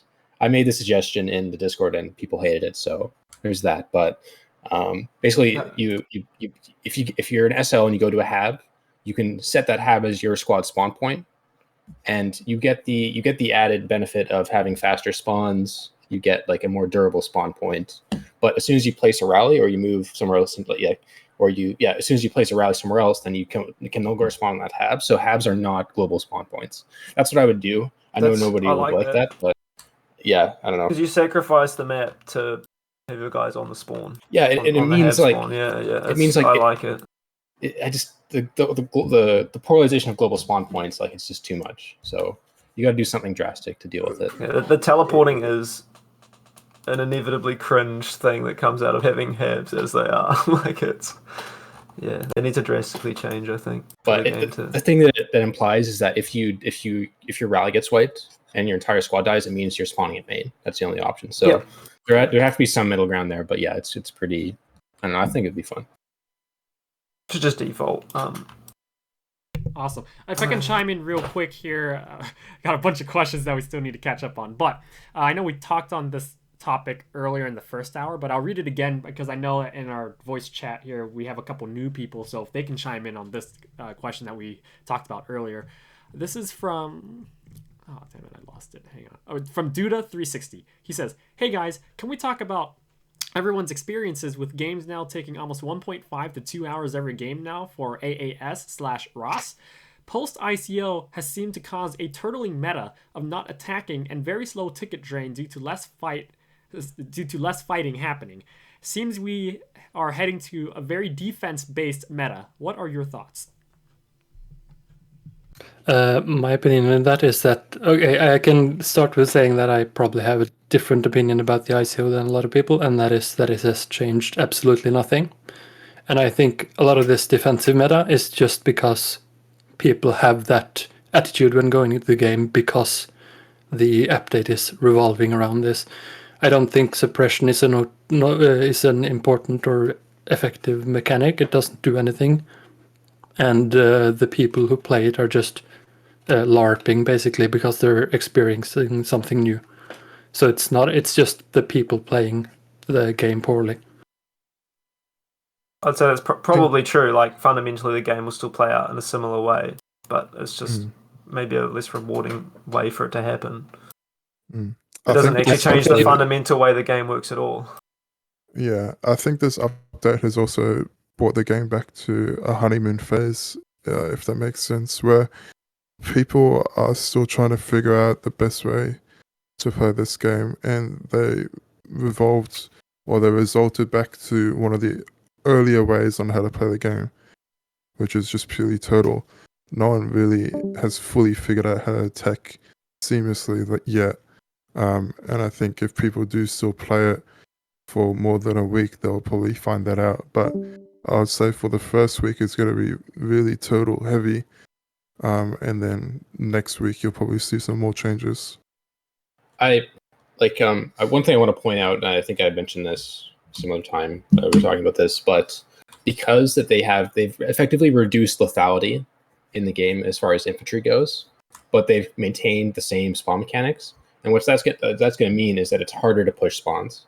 So that inherently means that defense is going to be rewarded. Like there's no real way around that. Not even taking into account the other effects to movement.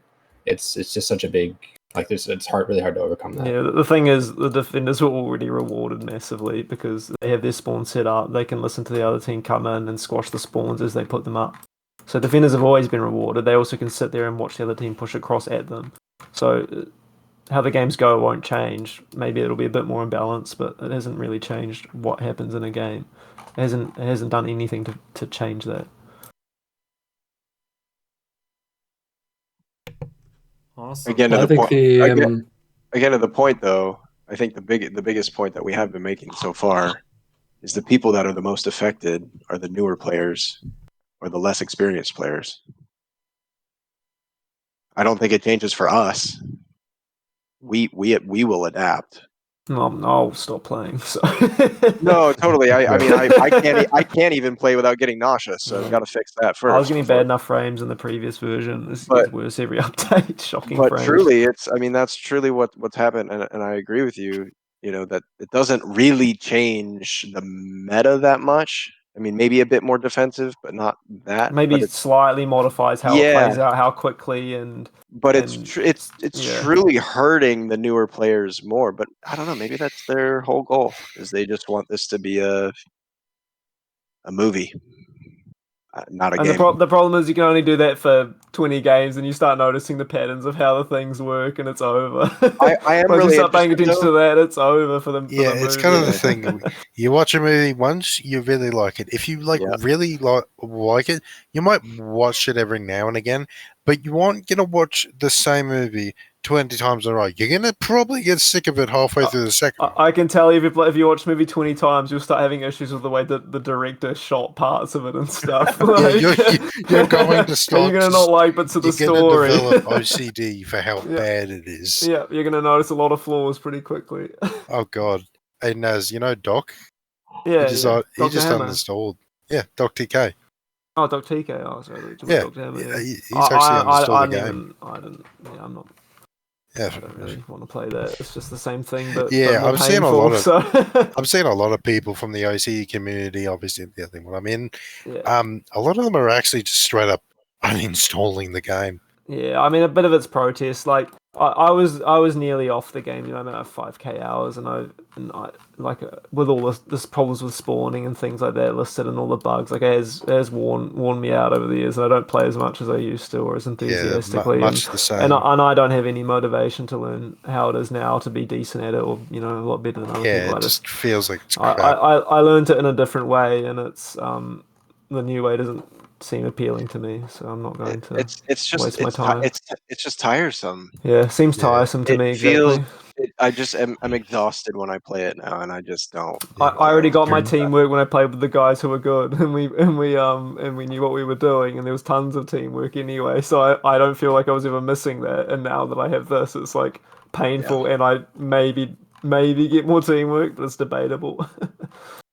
I personally, I don't see any extra teamwork when I'm playing. It's the same thing. Yeah. Yep. People see the whole team grouped up and they'll think teamwork. Yeah. No, it just means a very easy artillery strike. Moving on real quick. It is late here on the West Coast. It's been real. Socrates, appreciate you having me on. Yeah, thanks for being here, Kev. It's been a long time, and hope to see you again soon. We're planning to do this again. Maybe Sunday morning, West Coast time. Cool. This is like a bed in with John Lennon, dude. Yeah, I'm gonna bow as well. I'm about as well. I might be in chat later, but yeah. All right. Yeah, I feel like all of us just gonna had it with this argument. Or not. I appreciate you all, man. Have a good one. It's been good conversation. See you, mate. Have a good night. My dip too. See you later. See you. All right, real quick, Tar. I did not forget, but if you would please introduce yourself and your background with Squad, how many years you've been playing, pro/anti ICO position. I've been playing since like the early access, so I backed it at the whatever, and playing PR for thousands of hours before that, and play mostly on European servers in Corrupted Infantry and so on. And my position on the ICO is basically that it's changing nothing, because the gunplay is not a important factor in how the game is played. It's on the strategic level, nothing changes. So it's just maybe annoying for the people who are really used to the pre-V6 gunplay, but other than that, it doesn't change much. Understood, and thank you for the introduction. It's been a long time, Tart. It's been a couple years since we saw each other. Yeah, I come and go every few years. So. Awesome. So a question from Casper_actual says, my question for people, do you feel like this change should have been saved for Squad 2 if a sequel was planned? Go ahead.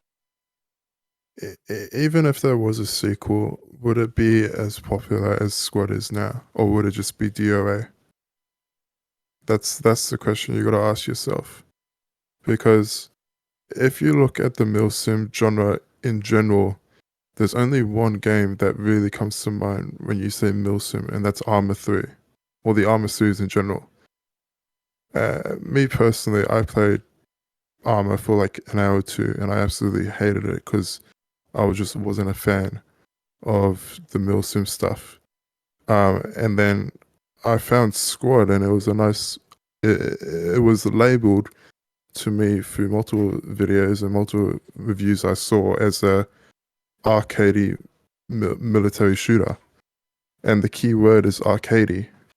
So now the fact that they've changed it from being something like that to catering to more milsim, I don't think. Yeah, sure, it could be a good change in the line. I don't know. I can't see the future, but it's one, not what most people paid for, and two, I never wanted to play a milsim. I hate milsim. So why am I being, having this dropped on my head or other people's head to play it? I think pretty much every single change that has been added in this update has been attempted to be added before as well. So I think this is actually just an update that adds things that they wanted to add years ago and that they tried to, like picture-in-picture. That was always the plan, so that's there. The slower movement, that was present in older versions, and the suppression was also something that I wanted to do earlier as well. They tried different stuff back a couple of years ago, and it's kind of always been the plan. So it's I don't think a Squad 2 was necessary there. And I think that people who say, like I see a lot of people say, yeah, this ICO is a game I didn't pay for. That may be fine if you bought it recently, but if you know anything about the development cycle of Squad, this has always been attempted and tried before, so it's kind of like they finally got around to something that they wanted to do, even though they may not have been as successful as they wanted to be. And that's totally understandable. Like I would classify myself as a newer player because I only started playing mid or early last year. So the guys like you that have been around from the very beginning, you guys knew about this. But for me and some of the other people that started playing way after they, said they wanted to go in that direction, to me, it just seems like they missed the window and they've attracted all these other type of players where they may not enjoy the original roadmap for Squad. And including me, I never knew the original roadmap, so I didn't know what they're aiming for in the game. The roadmap has been changed like 3,000 times because of the revolving developers and all that stuff. So. Oh, yeah. Do we have a new roadmap as of September or earlier 2023? No, they've stopped putting out the roadmaps because it was kind of like you make plans and then the development teams change and then all kinds of plans and stuffs change and then it becomes people complain about this or that thing that they promised they would add that didn't come. So they have they're planning on doing something like it, but nothing like a fixed roadmap of this and this and this is what we're going to do. They said something about it in one of the latest posts. Okay, yep, that rings a bell. Thanks for the clarification on that.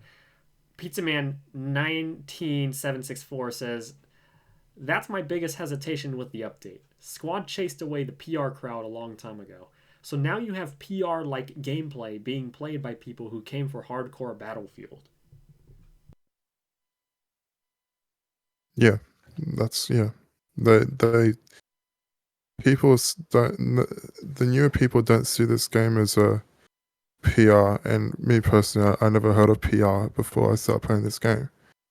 You know, so I only saw this game in one light. I didn't know what it was like beforehand, and as I said before, I don't know the direction they wanted to go to it.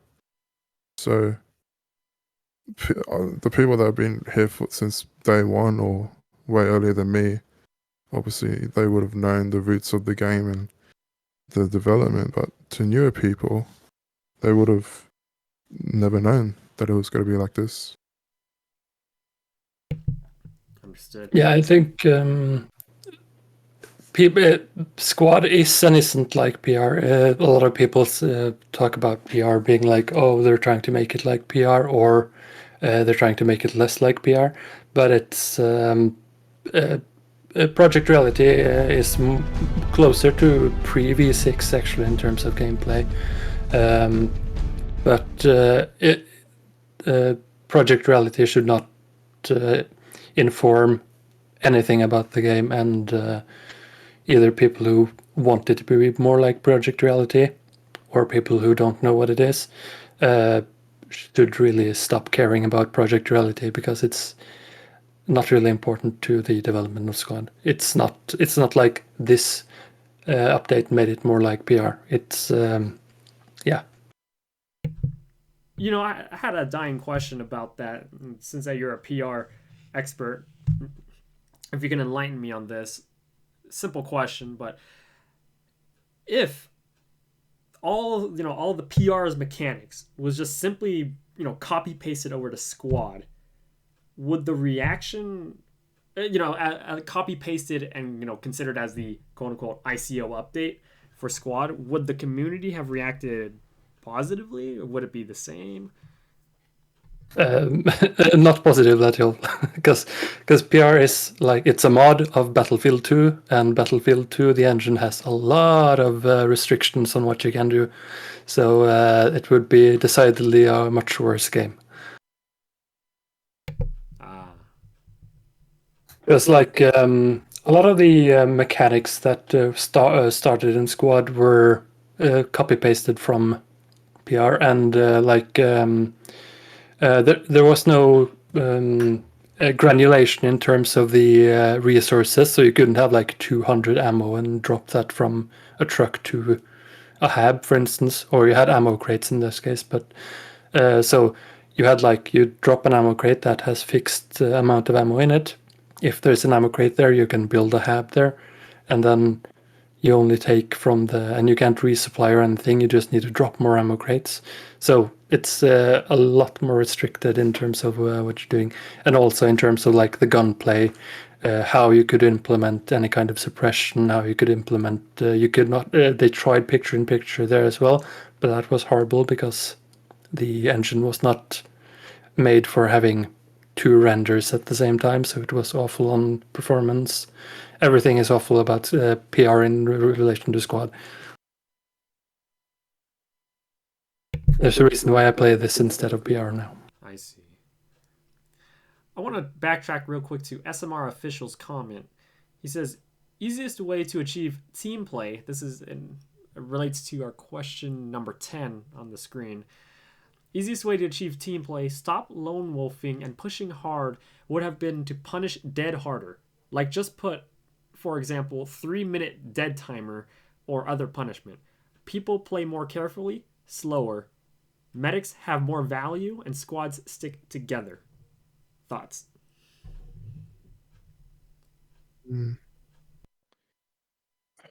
So,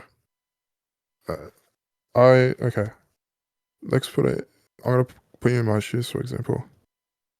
In the Oceania region, people know me as a medic, probably one of the top 10, top 5, whatever. I don't care. When I see other medics and in PUBG games compared to comp, public games, people choose the medic kit, but they don't realize they're playing medic. And the way I mean that is, they could be medic, and they would run over dead bodies and pass dead bodies just to get shot by the same person that you got killed by. Now, this mainly stems out of the tutorial of the game, like most stuff does, because if you don't have a stable first step, the rest of the steps are going to be wobbly, and people aren't informed on how to play the kits properly, etc., etc. Now, in relation to increasing the dead timer, already in this game we have a mass majority of people that just sit in bushes for 10 minutes straight, whatever. How would you feel if you're playing with your squad, or if you're just running and your full squad gets wiped by a guy sitting in a bush because no one can see him because of the shadows, and you all have to wait the 3 minutes to respawn? Understandably, you want to reward teamwork and so on and so on, but would you really want to, every time you die or every time you go down, would you really want to wait, I don't know, the full 280 or the full 300 seconds for a lone medic to come in and get you? Or do you want to wait the 3 minutes that you're staying dead for? I think the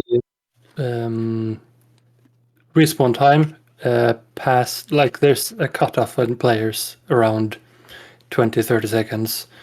Like if the respawn timer is less than 30 seconds, some players come and play. If it's higher, some they leave, and after that it doesn't really matter. It's like if you play PUBG, for instance, you sit in a queue for 2-3 minutes, then you spawn in, jump down, run around for 5-10 minutes, get shot, then you go back to the queue again, and people will keep playing that.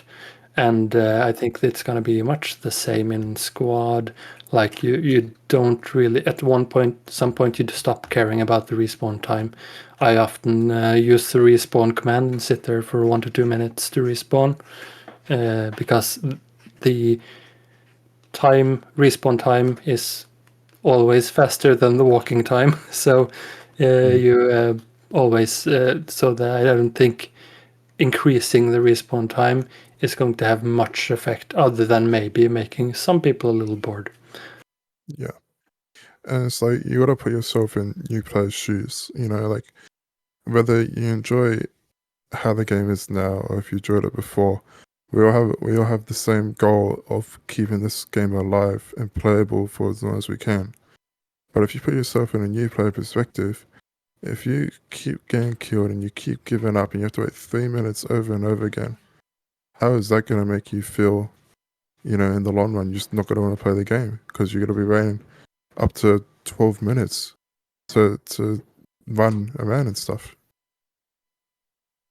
Yeah, I think that'll probably be the worst, because when new players come in, they don't understand the mechanics, and if they have to wait 3 minutes and so on, that might put them off the game. Even though they might play the game with a 3-minute timer if they got better at the game, but if they don't know anything coming in, it's kind of hard to adjust to that. Understood. Reading through chat here, Brodog says 100% in regards to the teamwork topic we're just talking about. Reading on to Netrikairam has a long comment here. I'll read it out right now. Personal opinion here. I've been playing this game since PR, and I got a hold of Squad back in the early days before they even had Humvees in the game. What Squad was originally touted to us as was arguably a mix between a FPS and something like Arma, but leaning closer to Arma, where individual skill mattered less than having your teammates around. And I completely understand that for years they've strayed away from that ideology. I'm a medic main myself. Netrikairam continues. So, ICO hasn't had a large effect on me, as my main goal is dragging people back, slapping bandages on boo-boos, and ensuring my squad stays alive, but I have experimented with it, and I will fully admit that it feels closer to what we were originally told, quote unquote, we would have, rather than what squad became. Personally, I'm in support of each role feeling like they click together like pieces in a puzzle. Albeit, I came to squad for a slower paced tactical shooter. I never expected fast paced anything. And then Pizza Man says, question for Tar. If you don't think this update changed much, what mechanical change do you think would dramatically change the gameplay to be more teamwork oriented? Well, I don't think. I think in terms of teamwork, what you have to do is actually simplify a lot of the mechanics. Now, that doesn't mean make them dumber, but there's a lot of the development process of Squad has been a bit of a patchwork, so a lot of devs have come and gone with new ideas and thrown in their own and so on. So a lot of things that have to be removed from the game.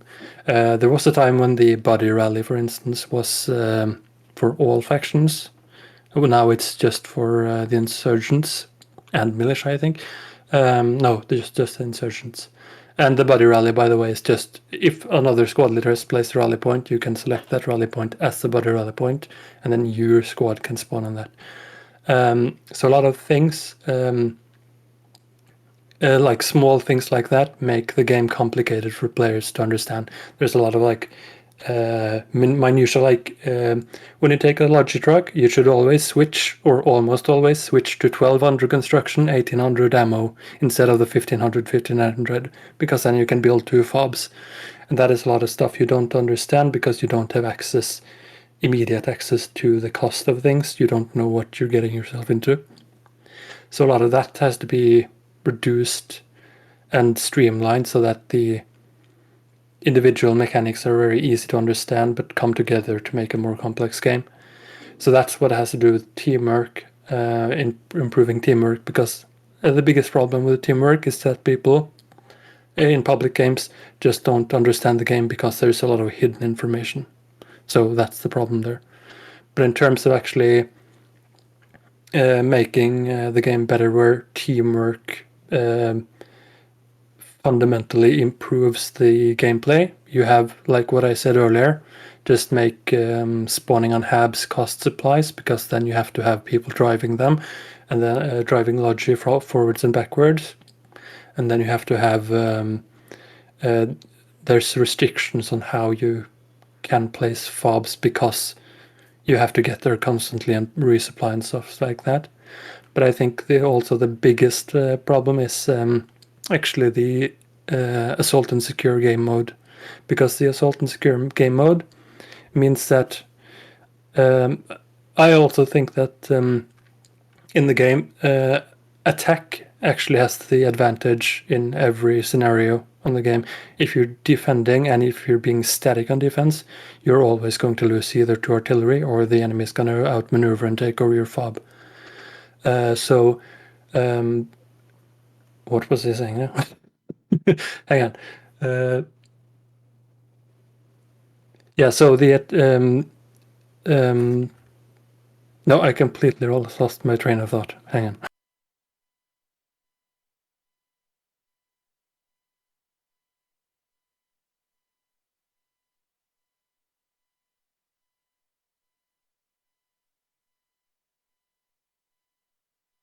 Yeah, this is what I was saying. Yeah, the thing is, a lot of people think about teamwork as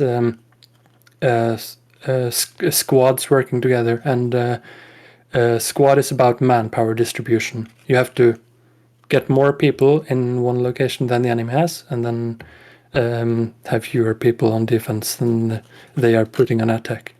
So it's about there's a lot of manpower drain in squad currently, in terms of vehicles, in terms of the rules that servers have that require like 6-man squads or 9-man squads. And teamwork is about individuals doing things for the team.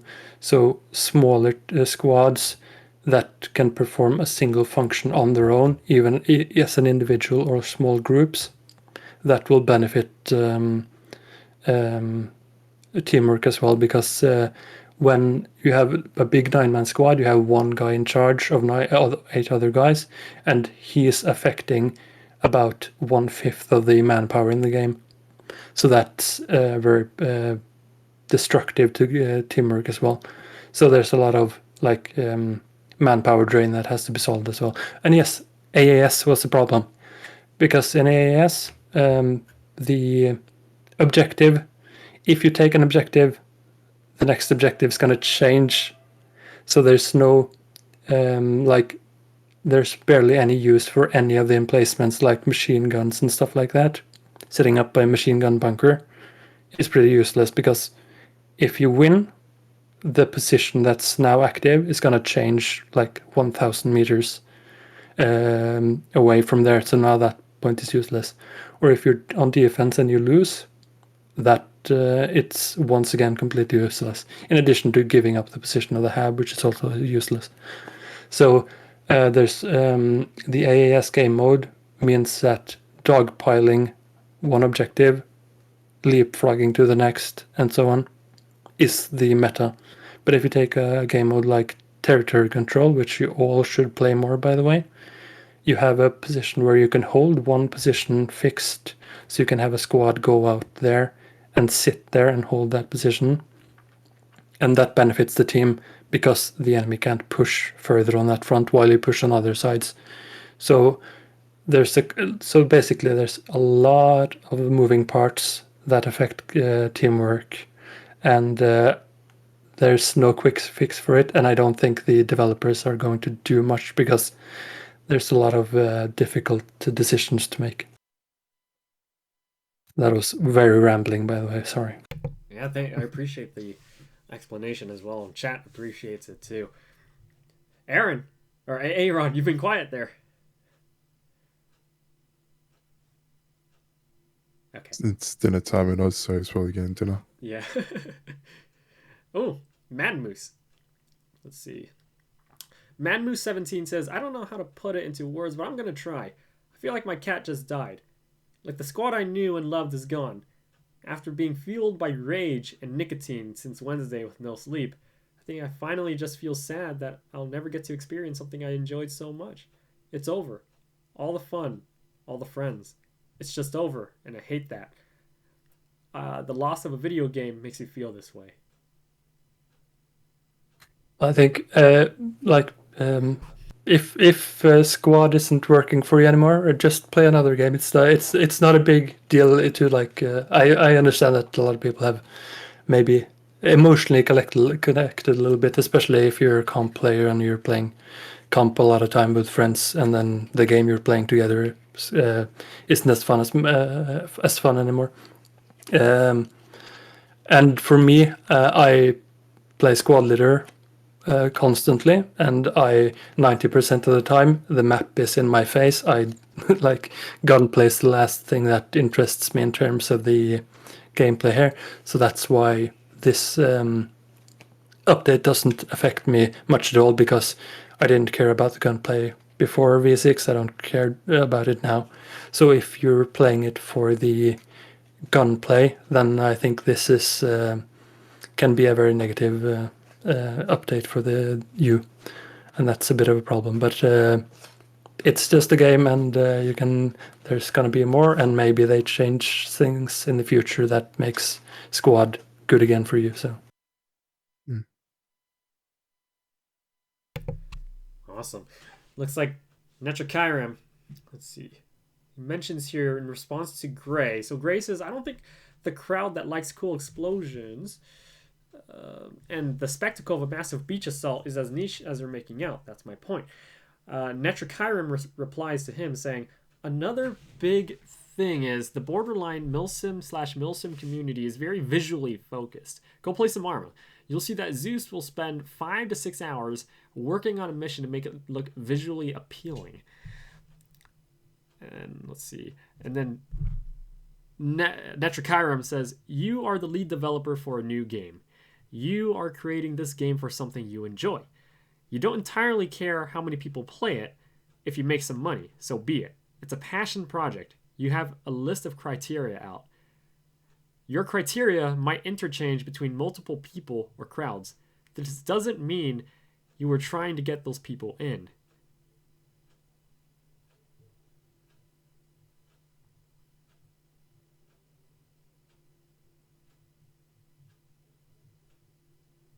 MJ Blackman89 says, the problem I have with the play another game, quote, is there is no other game like what Squad was. It bridged a gap. Yeah. Yeah, so throughout my years of gaming, I've played other games. I've been play other games like I played Squad, where it's the other guy I played. I have seen developers, do drastic changes in my playing career, and I've been one of the few people that sat through one of the ones for a major game. Yeah, developers, they have an idea, and yes, community feedback is important, but then again, you also got to think that this is their game. It's the way they want to put the game, and unfortunately, at the end of the day, we've got to respect it. And yeah, to a certain degree, there's not many games like Squad, but there's also plenty of other games that you may enjoy. In the beginning, I never thought Squad would be a game I enjoyed. I thought I was going to go through a 1 month phase of playing a game like it and then just never touch it in my library again. I was completely wrong. I was stuck with it for over a year straight now. So it's developers' choice at the end of the day. They have complete say on what they want to do in terms of the game direction, and obviously we can give them our feedback, but it's their choice. Definitely. Netrakyrim finishes up the thought saying, they're just an unfortunate crowd who won't eventually enjoy it when you turn it into what you want it to be. He continues, this is what we were originally promised with Squad. When we're backers, what we're getting now. I'm sure the cool explosions and visual aesthetics attracted folks other than those who wanted it. If they want it that way, then you certainly should respect it. They had some mad confidence in what they wanted to do a change like this, and I'm sure they knew what would happen. How many people would leave? Yeah, I mean, me personally, I can't really say much on Squad's history. I sound like a broken record now, but I haven't been playing it for that long. But feel like I've been playing it long enough to understand what's going on in the community.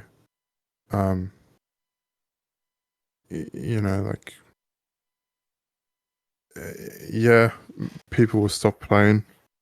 I know a lot of my friends have stopped playing recently. I also know some people that enjoy it, and there's no issues if they enjoy it. It's entirely personal preference. But some people started playing this game for one reason. Some people start playing for a different reason. You can't change people's reasons for playing the game because there's so many play styles to play. To play with. It's not like CS:GO where there's just you have to just outshoot everyone you play at. Squad, you can support your team, do logis, do mortars, drive a Vic, stuff like that. So everyone plays the game for a reason. It's just unfortunately that this major change makes people not want to play for their specific reason. For sure. Yeah, I think if you want to if you don't like the update and are considering stopping playing, you just keep in mind that if you haven't played the playtest and you didn't give any feedback, give feedback now, because I think a lot of the reason why this update came so quickly, even though it's had a couple of playtests, but it came kind of like a surprise to people. I think a lot of the reason for that is that the playtest player base was kind of not conducive to actually getting any useful feedback, because like after the first playtest, almost nobody except people who wanted to play that gameplay played it. So it kind of became a bit of an echo chamber. So I think a good part of the reason why it's dropped on the main branch of Squad now is because you kind of need to get feedback from the community as a whole, and they didn't get that in the PT, and you also need to see how the game is affected when people are actually playing it like they used to and are trying to find optimal ways of playing it now. Because in the PT, people were mostly just sitting on the defensive. Games went for hours and hours, and there was like people had a certain mindset when they were playing in the PT.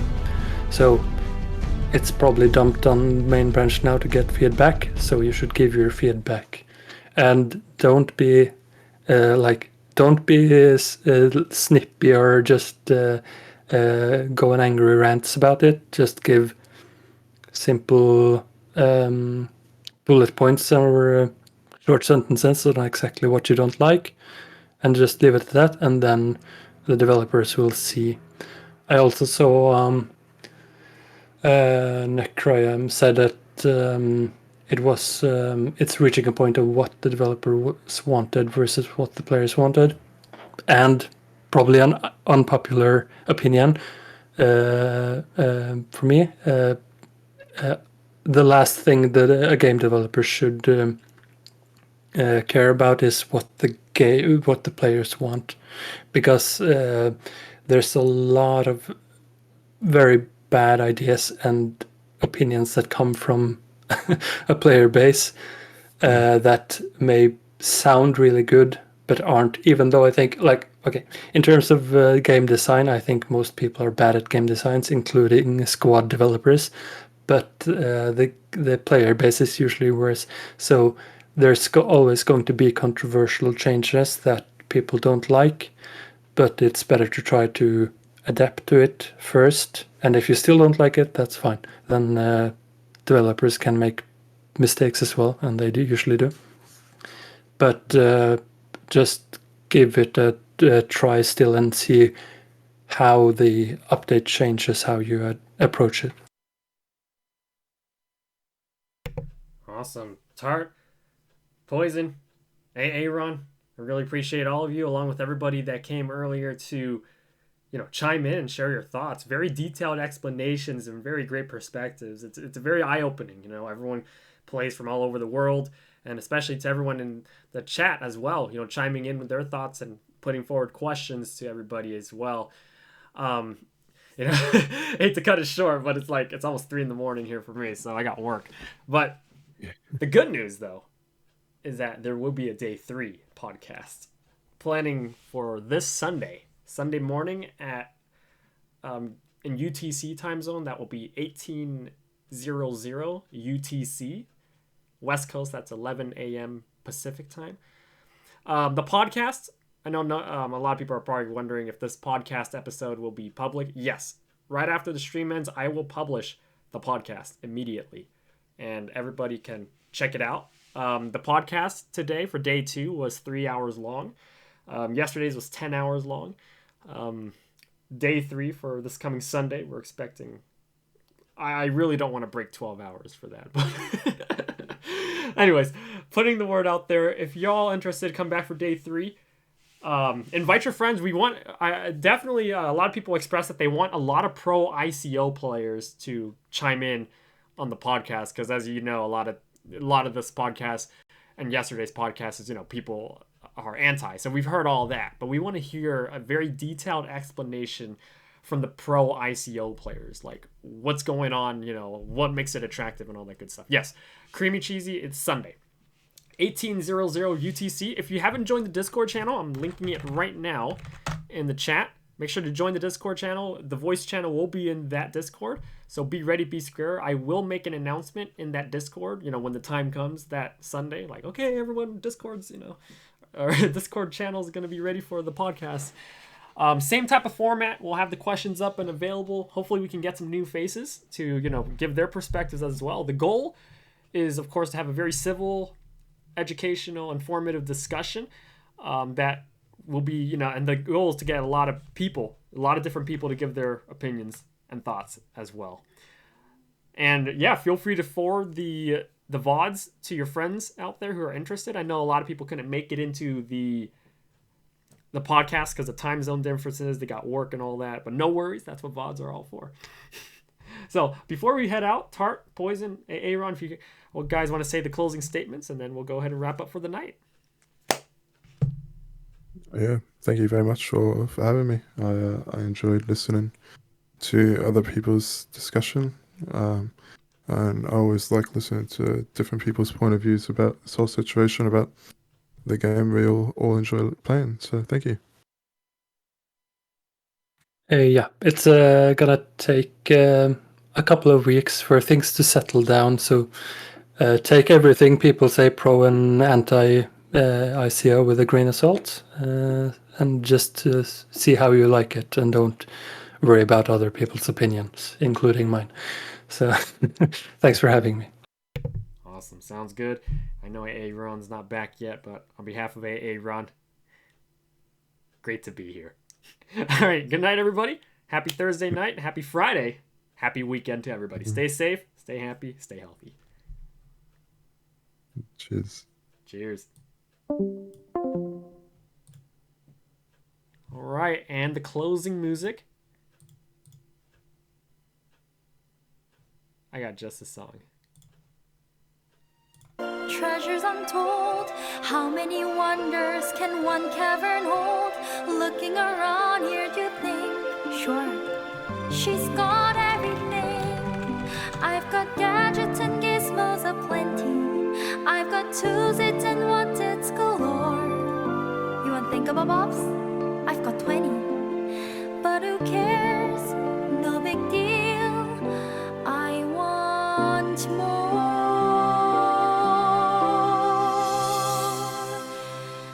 I wanna be where the people are. I wanna see him dancing, walking around on those, what you call them? Oh, feet. Flipping your fins, you don't get too far. Legs are required for jumping, dancing, strolling along down a, what's that word again? Street. Up where they walk, up where they run, up where they stay all day in the sun. Wondering, wish I could be part of that world. What would I give if I could live out of these waters? What would I pay to spend the day warm on the sand? Bet on land, they understand, but they don't reprimand their daughters. Bright young woman, sick of swimming, ready to stand and ready to know what the people owe. Asking my questions and get some answers. What's a fire and why does it, what's the word? Burn.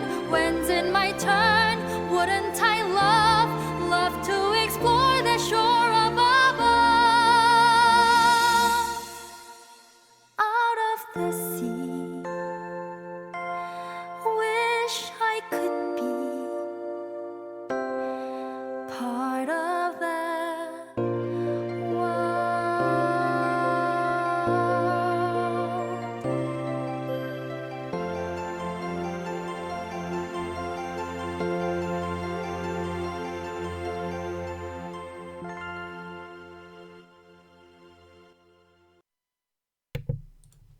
All right. And that's it. The Squad Podcast, Day 2, ICO Update, The Fateful Debate. This is your host, Socrates. Thank you, everybody, for being here. It's been great. Good 4-hour stream. Looking forward to Day 3. Again, make sure to join the Discord channel for updates on when that time will come on Sunday, 1800 UTC. If any changes occur, I'll make the announcement there. And again, wishing you all a great night, and I'll see you all next time. Have a great weekend. This is me, Socrates. Until next time.